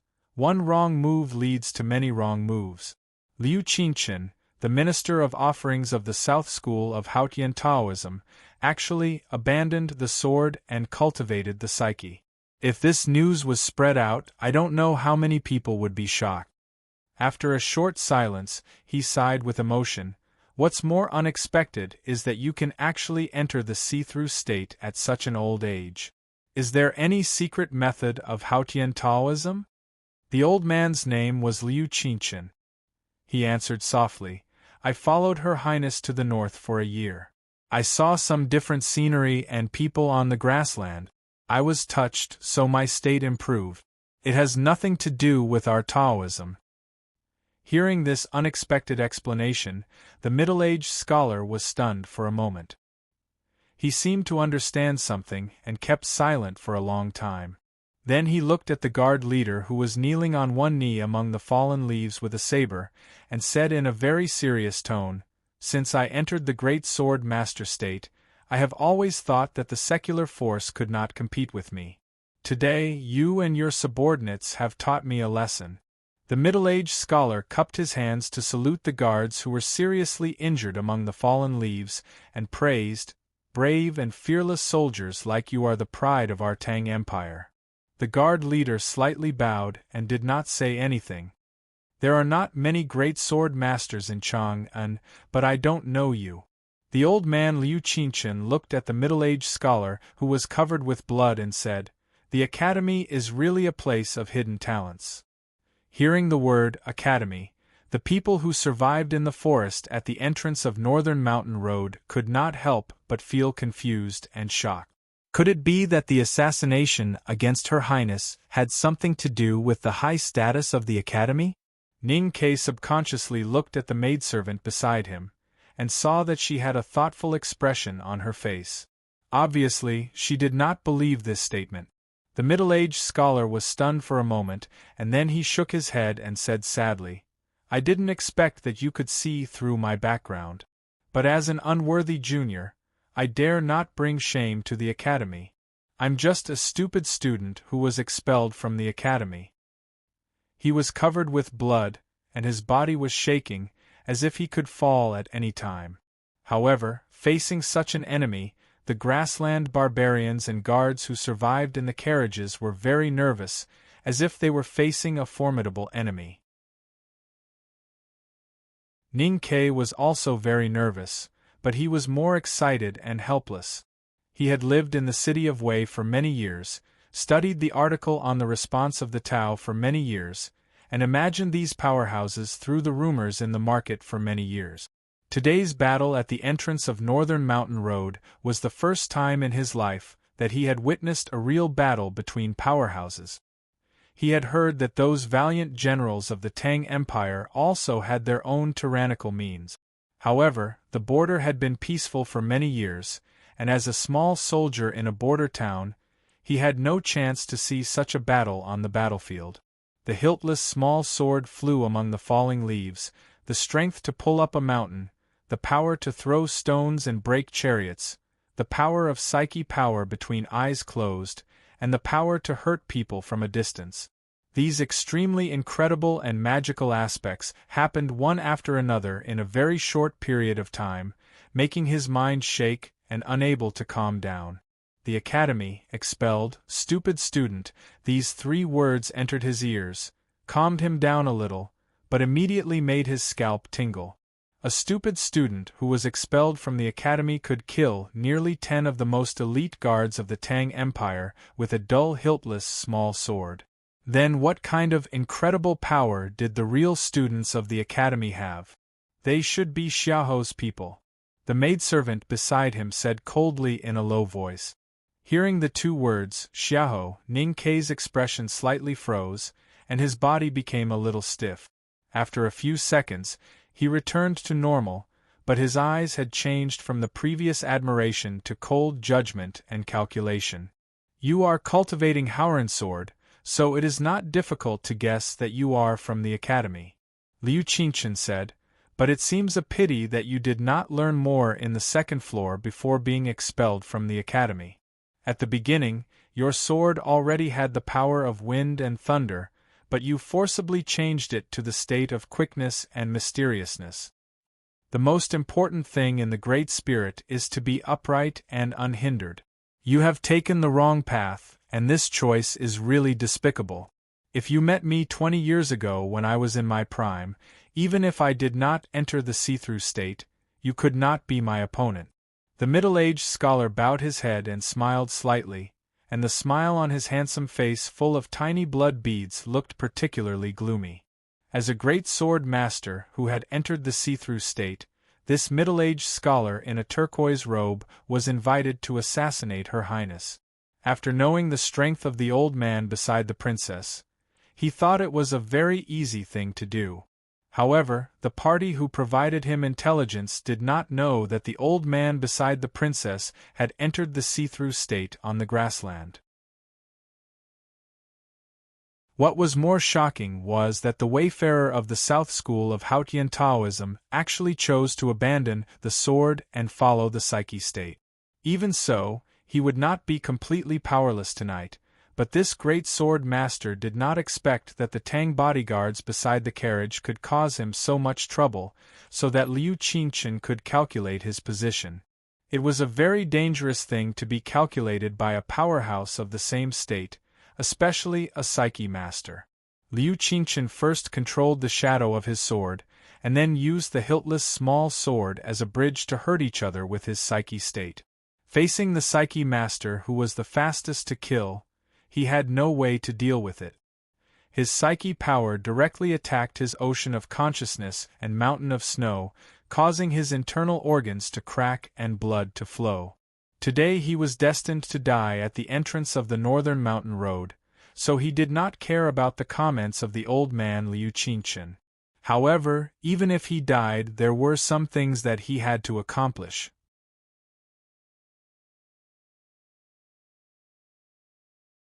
Chapter 13. After Liu Qingchen finished his words, he started to cough violently again.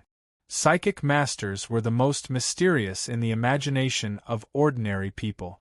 Only they themselves knew that the seemingly magical psychic power was actually a double-edged sword. While it killed and injured the enemy, it would also cause great damage to the psychic master's sea of consciousness and even his body. He glanced at the hill-like corpse of the giant man in the distance and thought that the Empire's precious resources of experts would be reduced by 2 people after this battle. He couldn't help but feel extremely regretful, and even felt a kind of pity for his nephew. He shook his head and sighed. Although there are many powerhouses in the Tang Empire, there are not many who have reached the state of Great Sword Master. Since you are from the Academy, you should be serving the country. How can you be a traitor? Traitor? What is a traitor? Mr. Qingchen, since you are from Haotian Taoism, then you should know the comment of the imperial astronomer that was erased. The night covers the stars, the country will not be peaceful. The middle-aged scholar had already confirmed from the expressions of the bodyguards that the assassination target was not in the carriage and the dead woman was just a cover. He glanced at the gorgeous carriage that had become a pile of rubbish and sneered. I don't care what General Xiahou thinks. I only know that he and I have the same goal, which is to kill the demoness in your team. Liu Qingchen thought of the uproar of the imperial astronomer more than 10 years ago. After a moment of silence, he shook his head and said, "The spirit of the Academy is not about the outside world. I am from Haotian Taoism, and I don't believe in these supernatural things. Why do you have to do this? I have followed Her Highness for more than 4 years and never thought that she was the one who answered the omens." After hearing these secrets that the lower class of the Empire would never know, Ning Ke vaguely understood why Her Highness insisted on marrying into the grassland and why His Majesty, who loved her so much, agreed in the end. Thinking of this, he could not help but turn his head to look beside him. He saw that the pretty maidservant's expression had become extremely ugly, and her eyes were filled with frost. The middle-aged scholar slowly hid all the emotions on his face and no longer answered Liu Qingchen. Instead, he closed his eyes and took a deep breath. As he breathed, the leaves around him began to roll and his cyan robe fluttered in the wind. "What else do you want to do?" Liu Qingchen looked at him with a frown and said, "I've waited for you for 77 breaths, but you still haven't managed to adjust your qi circulation. This proves that your internal organs are broken, your sea of qi is destroyed, and your natal sword is destroyed. Now you're even worse than an ordinary soldier. Don't tell me you still don't want to be at peace even at this moment?" In the eyes of ordinary people, cultivators who could mobilize the qi of heaven and earth, no matter if they were sword masters or psyche masters, were very mysterious people. Some foolish villagers even believed that the most powerful cultivators could reincarnate. Therefore, even though the middle-aged scholar was at the end of his life, the grassland barbarians and guards who were seriously injured did not dare to relax and were very vigilant. It was not until they heard Liu Qingchen's words that they finally believed that the terrible great sword master could not hold on any longer. Fatigue and injuries began to invade their minds and bodies. Only Ning Ke was still vigilant. Since the beginning of the battle, he had been hiding in the leaves like a quail. He stared at the middle-aged scholar who was bathed in blood beside the big tree, holding the bow and arrow and moving his body inch by inch, looking for the best position to shoot. In the Tang Empire, honor was more important than life. Whether it was the scholar officials or the common people, they all especially respected the demeanor. In their eyes, when the enemy was fighting hard and was about to die, he should be respected according to his strength and identity. At this moment, the one who was about to die was a respected great sword master, so the guard leader nodded his head to salute him, even if he had killed many of his loyal subordinates. Therefore, Liu Qingchen would talk to him and let him finish his last words. Ning Ke had never been a typical Tang person. He valued honor, but it was nonsense to insist that honor was his life. He did not think that there was anything more important than life in the world, and even if there was, it would not be honor. He was just a small soldier in the border town, and did not understand the fighting style of these powerful cultivators at all. Today was the first time he had seen such a battle. But today, since the great sword master had become his enemy, he would always be vigilant and ready to kill him by any means at any time. Ever since he was a child, he had been living a tough life, fighting against the barbarians in the frontier fortress for several years.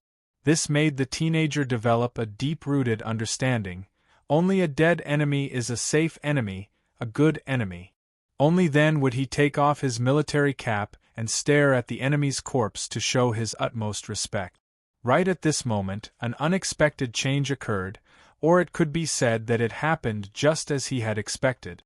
The leaves were dancing rapidly beside the big tree, and the middle-aged scholar's green robe, which was soaked in blood, suddenly expanded rapidly, and several streams of blood gushed out from his 5 orifices, as if a horrible invisible force was pouring into his body from the leaves, from the heaven and the earth, forcing all his strength and blood out.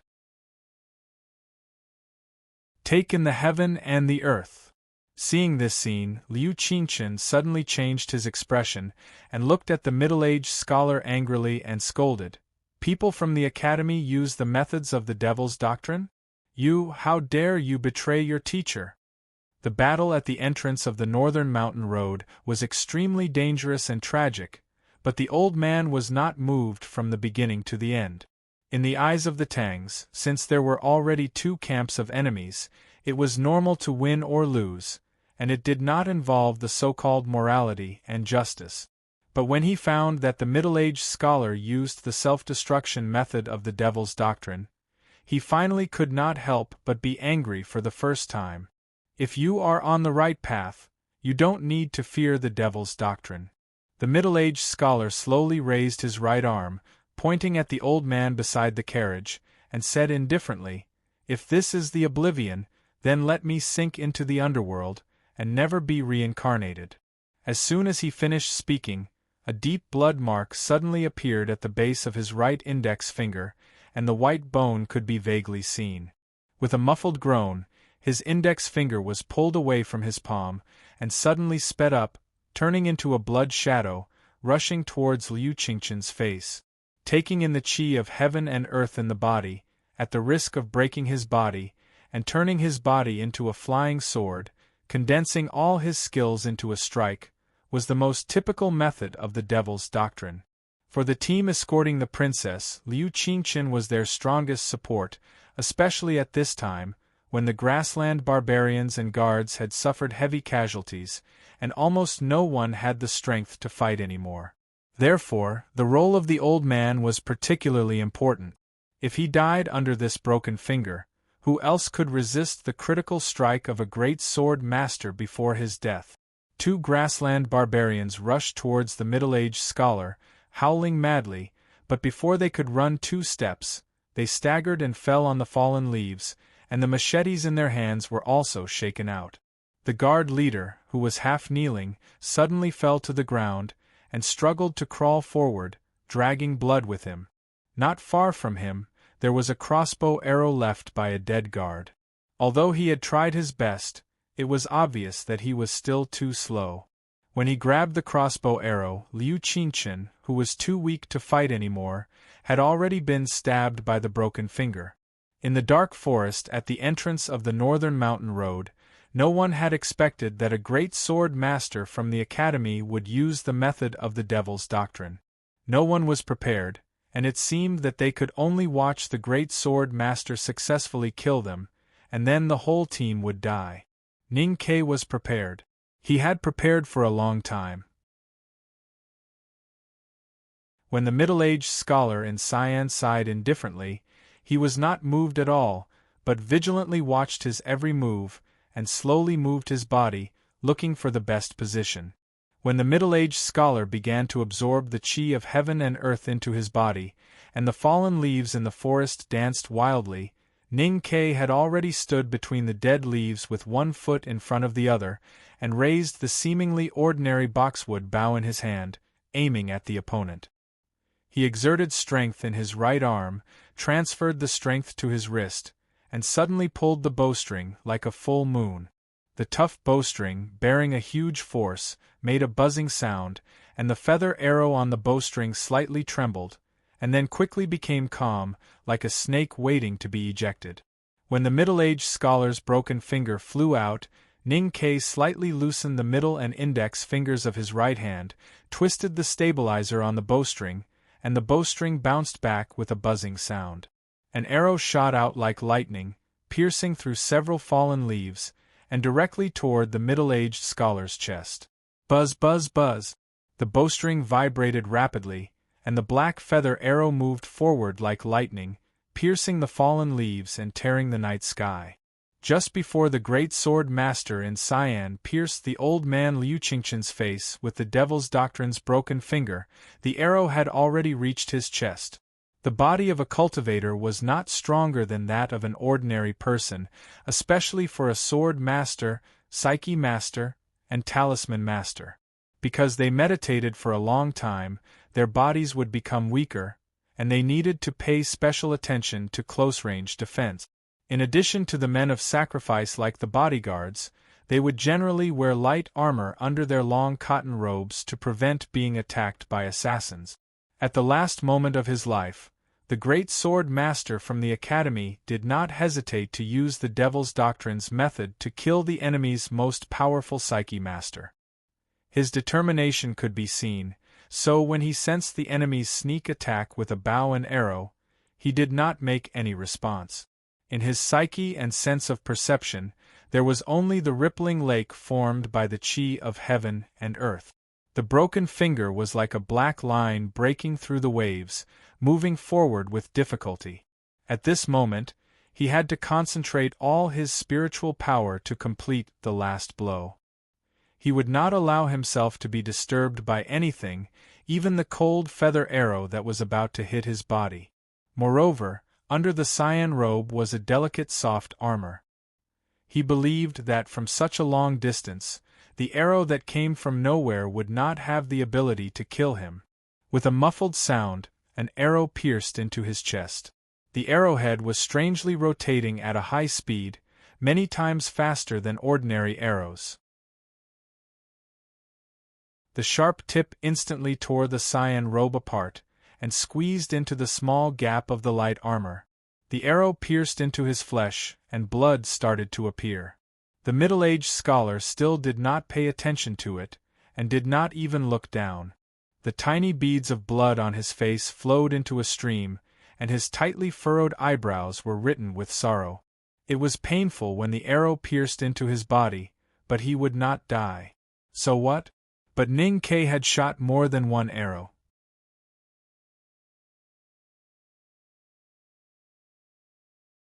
Chapter 14. Swoosh. The second arrow came like lightning and hit the middle-aged scholar's chest with a frightening sound of flesh piercing. The place where the arrow disappeared was exactly the place where the first arrow broke through the indigo robe and soft armor.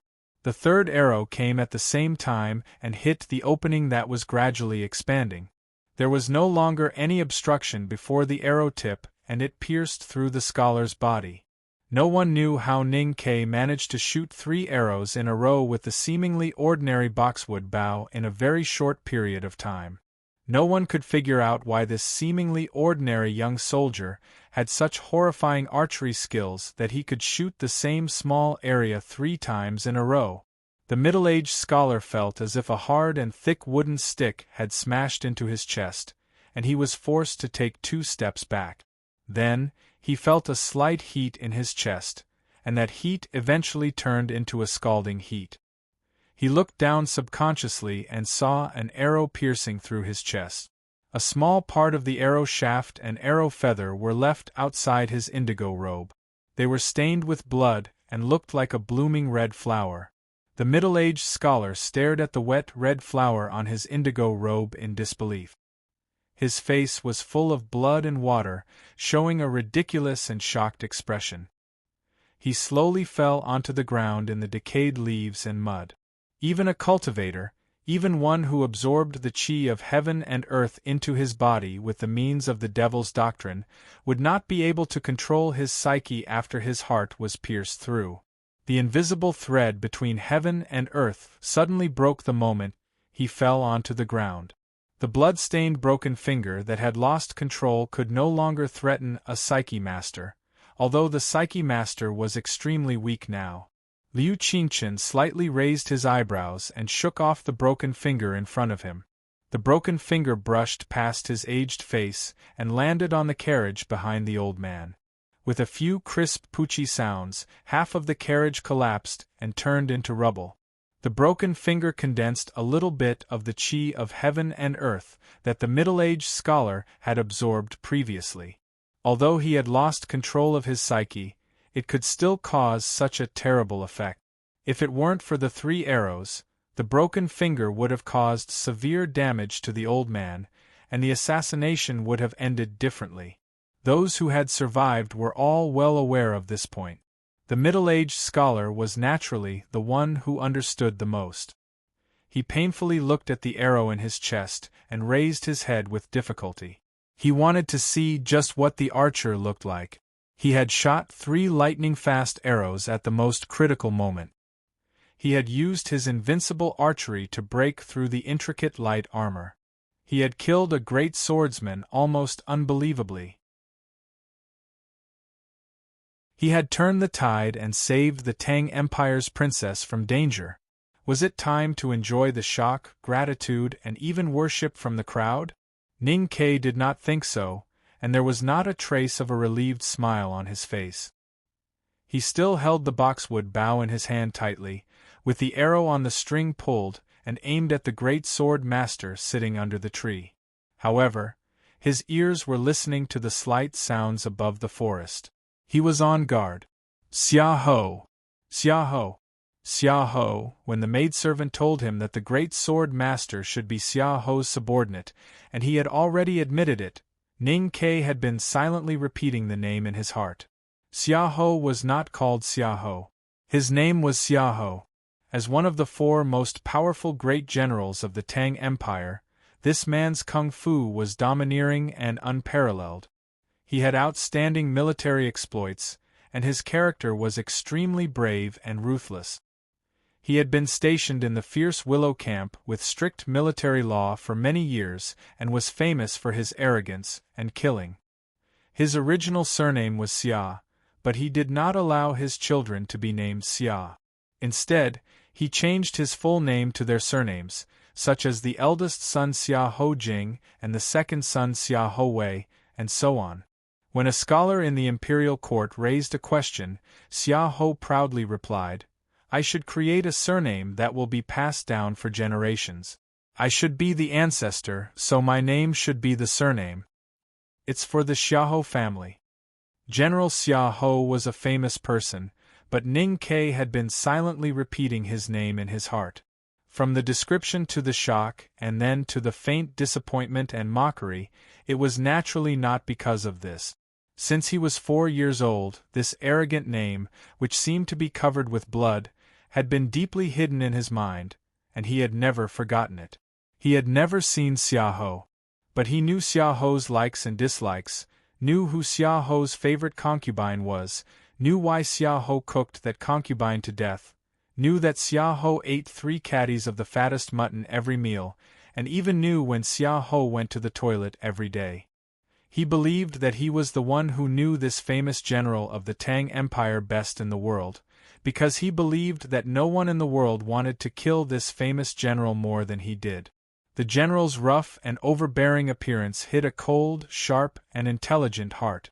It was a fact that he was cold, cruel, and fond of killing, but this person would only ever believe in his own hands.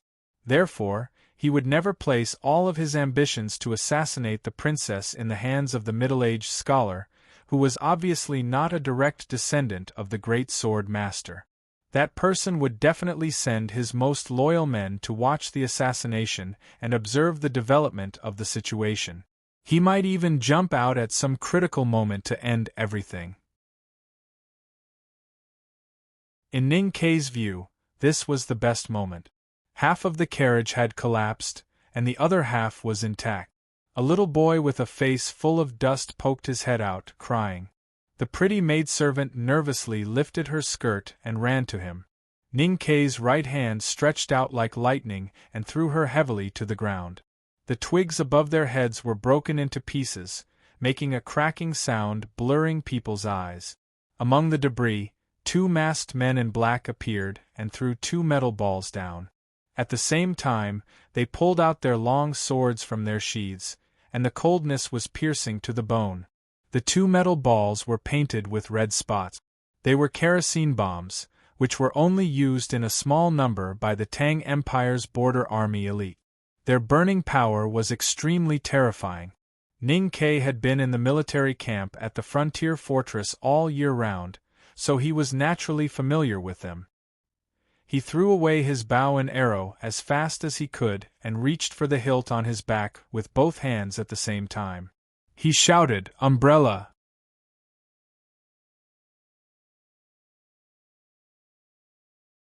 Chapter 15. It was the word umbrella. There was no verb before it. Ning Kei did not call out Song Song's name.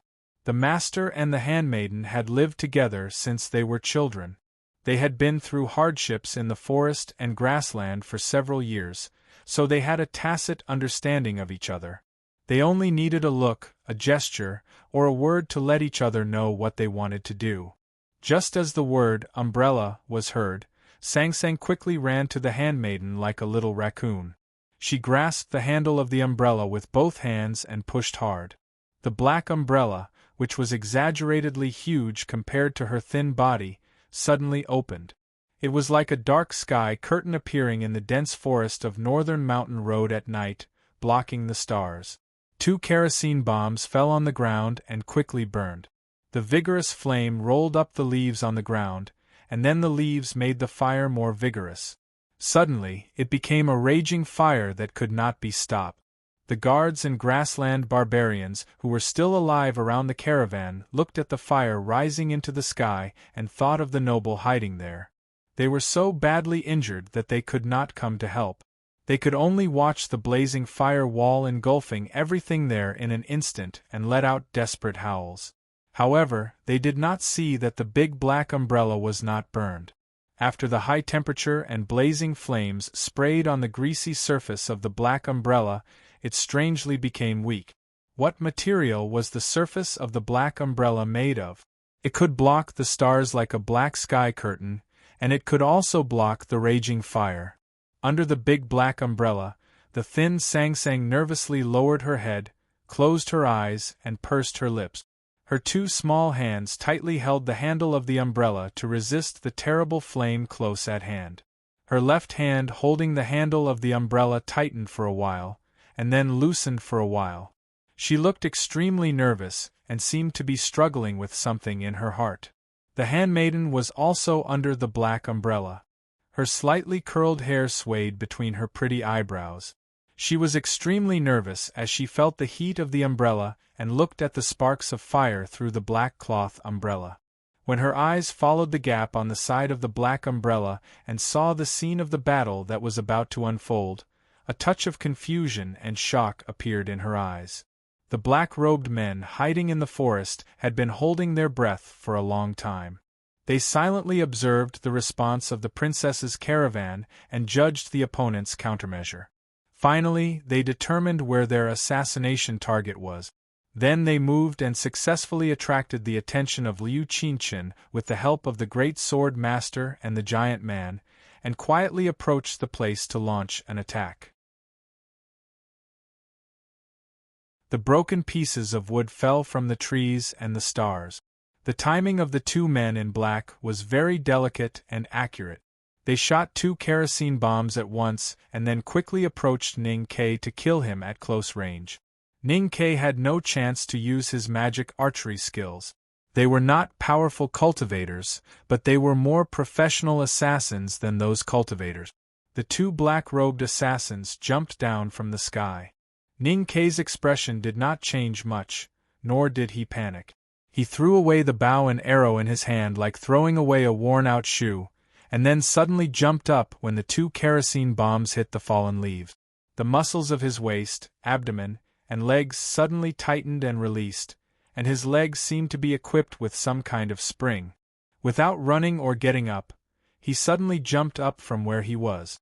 At this time, the kerosene bombs just started to burn. His figure was on the wall of fire, and it looked like he was stepping on the fiery tongue and floating with the help of the fire. He forcibly passed through the raging fire in the air. His hands clenched into hollow fists and naturally swayed from the side of his face to the back of his body. His legs slanted backward and his body leaned forward. His movements seemed to be very natural and coordinated, like a beautiful bird gliding. The hilt of the cutlass on his back was about to be inserted into his hollow fist. When Ning Ke jumped over the wall of fire and floated in the air, he always stared at the 2 black-robed assassins. There were no distractions in his eyes, and he was focused and calm to the extreme, which made him look very calm. The black maidservant watched him jump over the wall of fire through the tiny gap under the black umbrella. She saw the calm expression on the lad's face under the firelight, and somehow felt very cold all over. At this moment, she remembered the scene she saw when she was hunting with Chan Yu on the grassland half a year ago. At that time, the young tiger jumped over the bushes and pounced on her. Its front paws were slightly clenched, and its hind legs were light and agile. There was no cruel or bloody expression in its eyes, but it was very calm and focused. In that split second, it actually had a kind of calm and even graceful temperament. However, the fierce tiger's eyes were the most terrifying eyes she had ever seen in her life. Sometimes, she would even be awakened by the calm tiger's eyes in her sleep at midnight. Calmness without emotion represented strength and confidence, and concentration represented willpower and determination. When a fierce tiger hunts its prey, it is focused and calm, but not cruel. Because tearing all the enemies into pieces was not because it wanted to vent its anger, but because it was its natural instinct to survive. It was just that it was used to knowing that it was good at what it was good at. In the firelight, the maidservant looked at Ning Ke's face and thought so. The assassins, who had been killing in the dark all their lives, were most sensitive to danger. Even the maidservant could feel the hidden danger under Ning Ke's calm and focused expression. When the 2 black-robed assassins stared at the lad who jumped over the wall of fire, they subconsciously felt nervous, even more nervous than when they assassinated the Yen army. Their hands holding the long swords were inexplicably stiff. In the whistling wind, Ning Ke jumped between the 2 assassins. The corner of his cotton robe was burned, leaving several faint lines of fire in the dense forest at night. 2 rusty long knives were pulled out from behind his shoulders at lightning speed and swung over like a storm. A series of extremely ear-piercing sounds of metal blades colliding suddenly rang out in the forest. Where the strong wind blew, the weak line of fire brought about by the burning cotton robe was blown into even finer sparks, but it illuminated the battlefield even brighter than before. When the knives and swords collided, Ning Ke's body bounced forward and his feet took several steps on the fallen leaves. He forcibly inserted himself between the 2 assassins in black. He turned his wrist and turned his knife to drag, slashing diagonally along the back of the opponent's sword. He did not give the opponent any chance to change his move. Instead, he suppressed his opponent's momentum and slashed into the opponent's ribs. The heavy blades cut through the two assassins' sternum from the bottom and cut into their chests. Blood and flesh were squeezed out of the blades. The two assassins howled miserably. At the moment of death, they abandoned their swords and used their hands to trap Ning Kei's blades with their own bodies, using the strong willpower of the Tang soldiers. At this moment, another assassin in black fell like a ghost. The short knife in his hands was bright, and he slashed at the back of Ning Kei's neck. There was a third assassin in the forest. No matter how one looked at it, the two assassins should be making their last attempt. Unexpectedly, they still had a backup plan. This method seemed redundant, but in fact, it was full of ruthlessness at the expense of the lives of their companions and their own withered leaves. No one could have expected such a situation, except for Ning Kei himself and the little handmaiden under the black umbrella. 6.2. The little handmaiden under the black umbrella nervously shrank her body. Just when the third assassin slashed at Ning Kei, she closed her eyes tightly and used all her strength to shout two words. Two simple numbers. What could they remind Ning Kei of? Was it a code word or a direction indication? But she obviously could not see the assassin, or even if she could accurately determine the position of the assassin, Ning Kei's two knives were still in the chest cavity of the previous two assassins and their blood-stained hands. What could he do at this time? 6.2? That's really high. Hearing Song Song's anxious shout, Ning Kei silently complained in his heart. Then he unhesitatingly loosened his hands, letting the two assassins in black, who were about to die, tightly hold his two knives with their lives and hands.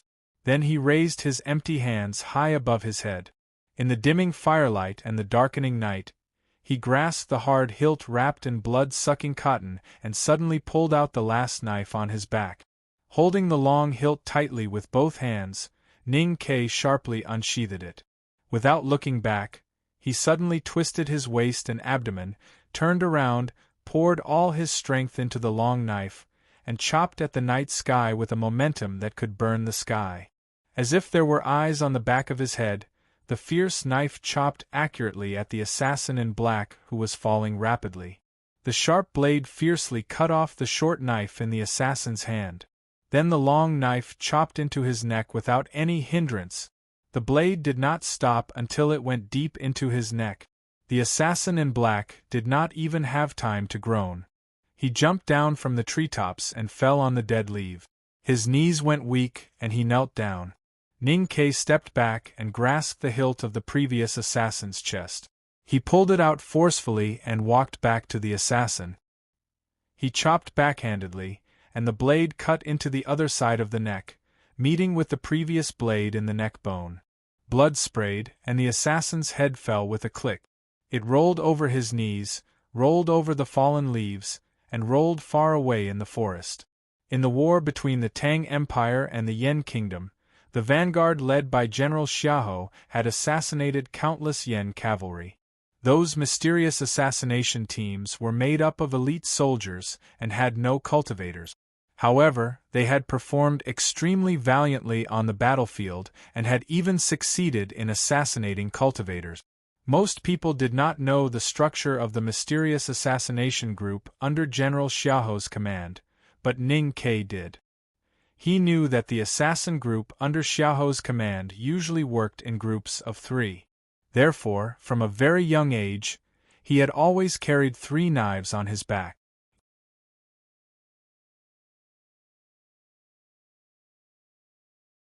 Chapter 16. For Ning Kei, who had been walking among herds of beasts in forests and grasslands since he was a child, he was not afraid of a killer who was good at assassination at night, but the mysterious cultivator. Therefore, after chopping off the assassin's head, he immediately rushed back to the slope where the fire was still burning. He quickly picked up the boxwood bow and arrow and aimed at the great sword master in the distance. This time, His vigilance was somewhat superfluous. That middle-aged scholar in blue robes no longer made any movements. He only quietly leaned against a large tree. The pair of black eyes on his bloody face quietly looked at the youth in the firelight.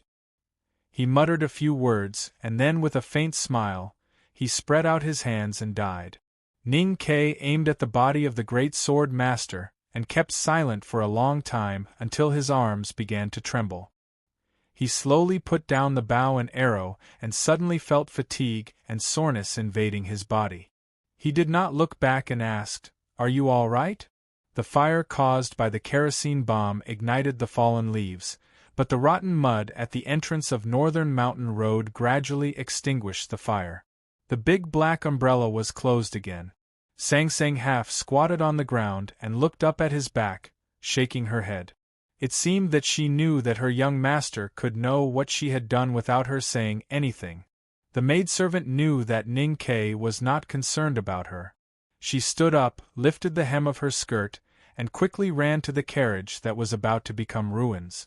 She crazily pushed aside the heavy wooden shards, and then hugged the little boy in her arms, her face full of tenderness as she gently wiped the dust off his face. About 6 or 7 grassland barbarians and Tang bodyguards were still alive. They struggled to get up and walked to the carriage ruins with difficulty. The heavily injured bodyguard leader led the others to kneel on one knee and said with his head touching the ground, "I didn't fight well and let the thief disturb Her Highness.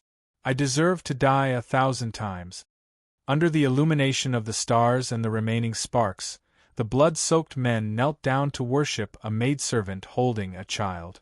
They were not sad, but showed a sense of bravery or tragedy. Sang Sang walked to Ning Ke's side and they quietly watched the scene. They had already guessed the true identity of the maidservant and did not bother to pretend to be shocked. After catching their breaths for a while, the guards and barbarians bandaged each other's wounds with difficulty and applied ointment.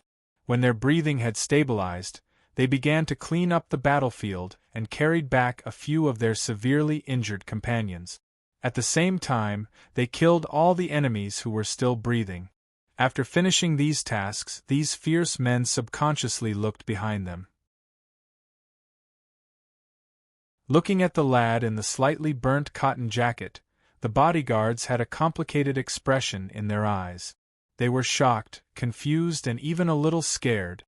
They saw Ning Ke's previous moves and knew that this lad was skilled in martial arts and excellent in archery, but he was not a hidden powerhouse beyond the imagination of the secular world.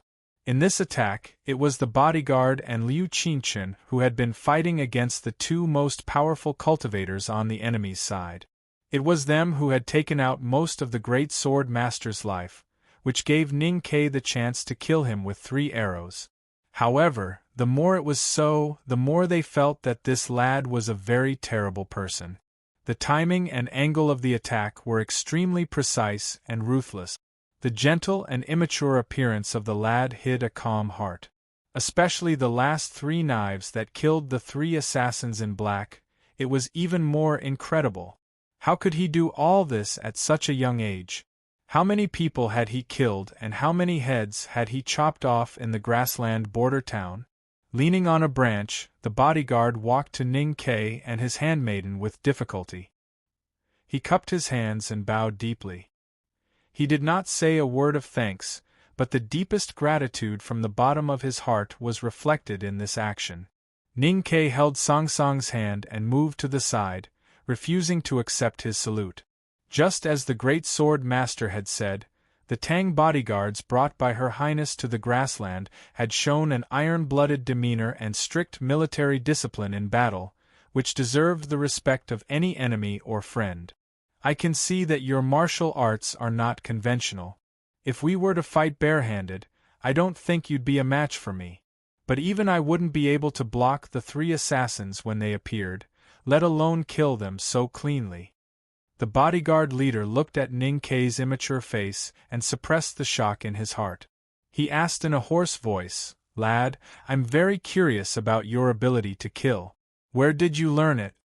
Ning Ke scratched his head and kept silent for a while. Then he said with a smile, The ability to kill is naturally learned through killing. Of course, he could not tell the bodyguard leader that he had been preparing to be killed or killed by the enemy since he knew the name Xiahou when he was 4 years old. The valiant general of the Tang Empire had no idea that in a small town far away in the frontier fortress, there was a young man diligently practicing his saber and chopping firewood every day, analyzing the fighting styles of all the experts under his command, and coming up with countless countermeasures. So for Ning Ke, the 3 assassins in black who died under his knife today were just the inevitable result of his hard practice and cultivation for more than 10 years. If it were other enemies, such as the bodyguard leader in front of him, it would be difficult for him to achieve such a beautiful result. Today, in the Battle of Northern Mountain Road, Ning Ke finally met with the subordinates of General Xiao. Maybe it was just an accident, or maybe it was the arrangement of fate. Anyway, the knife and arrow of revenge finally began to show its coldness. The bodyguard leader touched his wounded chest and frowned at the lad who had a face full of indifference. He murmured, "You are only 15 or 16 years old. Have you killed more people than me?" "If you count the animals, I have killed a lot," Ning Ke answered with a smile. "I said you killed people." The bodyguard leader asked in a serious tone and then explained, "I'm not questioning you. I'm just really curious." Ning Ke rubbed his face and looked at him after a moment of silence. He said, "The biggest income in the border town is killing the horse gang. We usually call it firewood. In recent years, I have been leading the firewood collecting in the city of Wei. Speaking of killing, I have killed a lot of people these years." A grassland barbarian followed behind the bodyguard leader and was about to express his gratitude to the young soldier. He had the same question in his mind. However, after hearing Ning Ke's answer, he turned around and left without saying a word. It could be seen that his footsteps were a little messy and his shoulders were slightly trembling. A grassland barbarian looked at him and asked in confusion, "Dumo, what's wrong with you?" The grassland barbarian named Dumu sat down beside the fire. He raised his wounded arm with difficulty and patted his face, which was numb because of fear. He said, "That lad should be the legendary woodcutter from Shubi Lake." As soon as he said this, the 4 grassland barbarians beside the fire changed their expressions at the same time and no longer spoke. Some of them secretly looked up at Ning Ke and then quickly lowered their heads, as if they were afraid that the lad would see them spying on them. These barbarians were famous horse gangs on the grassland before they were subdued by Her Highness. They were known for their extreme fierceness. But for them, the powerful border army of the Tang Empire was the real horse gang. The imperial cavalries in the frontier fortress cities would carry out a part-time money-making activity when the season changed and the logistics were not enough, to rob the grassland horse gangs. The border army of the Tang Empire called this activity firewood collecting. The horse gangs called this bloody battle firewood chopping. They called the most ferocious leader of the Tang Empire the woodcutter. And the woodcutter of Shubi Lake was the most ferocious and horrible existence. He was the reason why Shubi Lake turned red, the nightmares of the grassland horse gangs, and the scary stories around the fire. But before tonight, they had never thought that the woodcutter could be so young.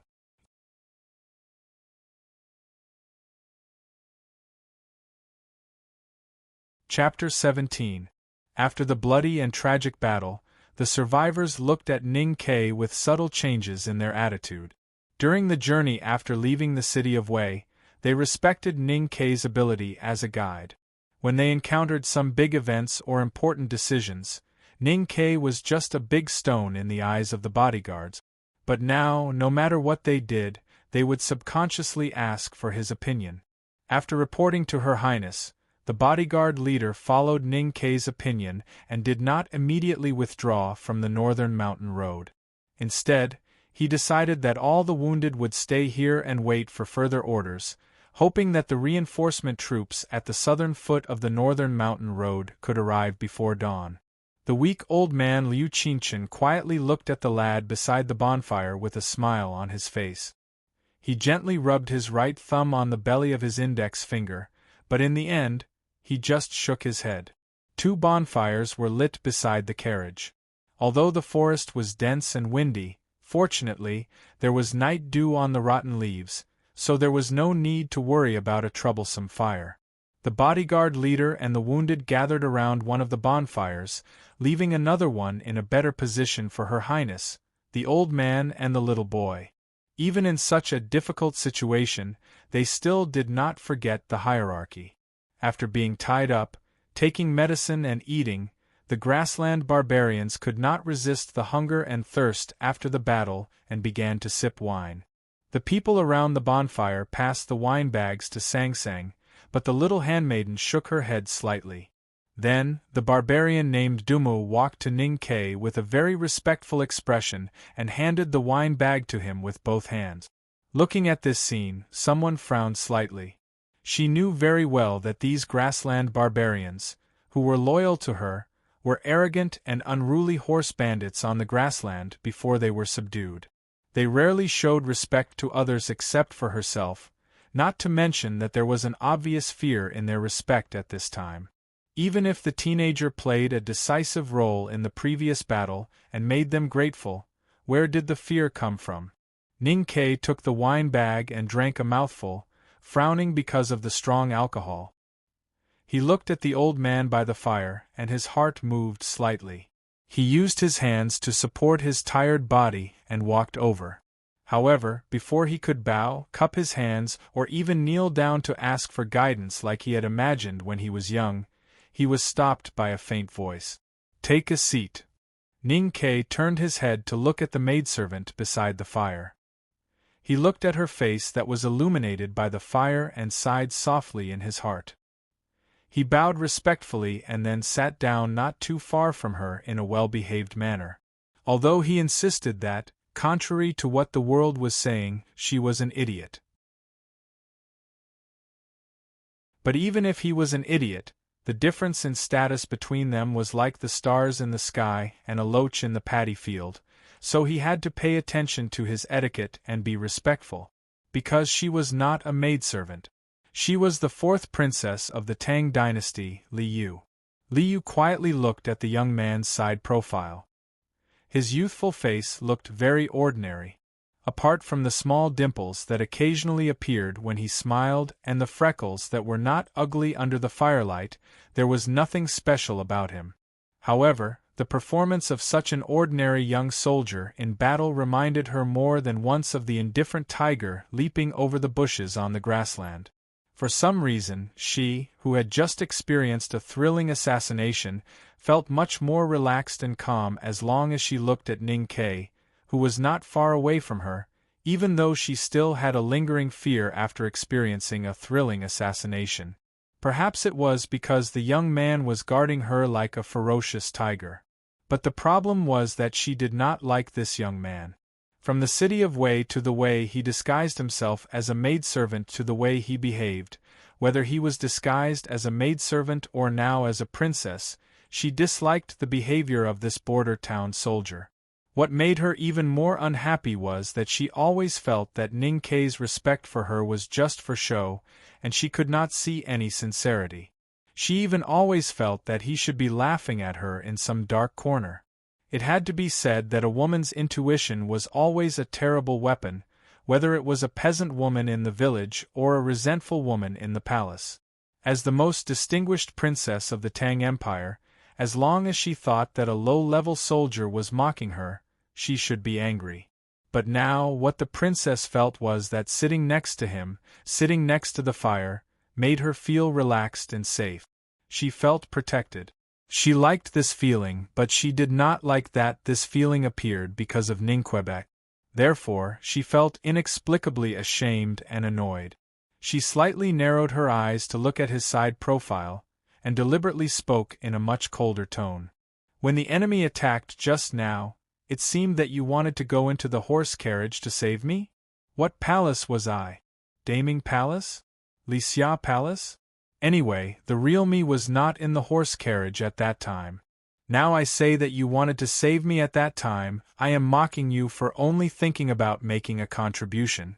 Actually, I knew that Her Highness was Her Highness when we were in the city of Wei. Ning-Ke looked at her and explained seriously. Her Highness was Her Highness, and the me in the horse carriage was naturally not a princess. Small tricks that might be useful in alluring the enemy were, in fact, only low-level camouflage in the eyes of real smart people. Liu slightly frowned. She did not ask when and how Ning-Ke could see through her identity. Perhaps the previous battle and the subsequent sense of security made her have a very good judgment of the young man's ability. She suddenly asked coldly, "Previously you said that all your killing skills were learned in the army, but you are only 15 or 16 years old this year. When the city of Wei recruited soldiers, you were probably still a child. Why did the border army recruit you into the camp?" Ning-Ke thought to himself, "You're just a 16-year-old girl, and you're still married to a faraway grassland." Just as he was about to tease her, Sang-Sang quietly walked over and sat beside him. Looking at the real little girl beside him, his heart softened slightly. Looking at the floating flames in front of him, he recalled and said, "Your Highness, you should know that I picked up Sang-Sang from the roadside when I was a child. At that time, we were still very young and accidentally broke into the vast Min Mountain. Just when we were about to die of hunger and thirst, we met an old hunter." He raised his head and looked at the beautiful face of the princess. He said, "The old hunter was not a sublime person, and he did not save us out of good intentions. Anyway, he taught me how to hunt and I learned archery at that time. Later, the old hunter died, and I took Sang-Sang to hunt in the Min Mountain for a living." It was a simple story, but vivid pictures appeared in the princess's eyes. A 10-year-old boy was carrying a 5-year-old girl on his back. They were struggling in the Min Mountain, which was full of ferocious beasts and cliffs. He held a small boxwood bow in his hand, and the little girl carried a quiver of simple wooden arrows on her back. Sometimes they could not shoot any prey for a few days, and sometimes they would fall down the hillside after being chased by a leopard. Sometimes they would shoot a gray rabbit, and the two children would jump in joy. Sometimes they would look at the lighted mountain village from afar and leave silently. In Liu's eyes, Ning-Ke's face was no longer as hateful as before. She frowned and asked, "The mountain is so dangerous, why don't you go to the government? The Tang Empire should be very kind to the orphans and widows." Ning-Ke lowered his head and picked up a piece of charred firewood. He said in a low voice, "It's actually easier to live in a place with fewer people." It was a very simple sentence, but it hid a lot of hardships, blood, and tears. Liu stared at the master and servant beside the fire, and suddenly frowned and asked, "That old hunter, how did he die?" Ning-Ke raised his head and answered calmly, "I killed him. I killed him with a knife." As for why he killed the old hunter, he did not explain. He would not explain to this noble princess, who had never experienced the darkest and filthiest part of the world. He would probably not explain it to anyone in his life. He just rubbed Sang-Sang's little head lovingly and pulled her into his arms. You're tuning in to the Phoenix Nights YouTube channel. Don't forget to subscribe and join us on this journey to catch the most captivating stories.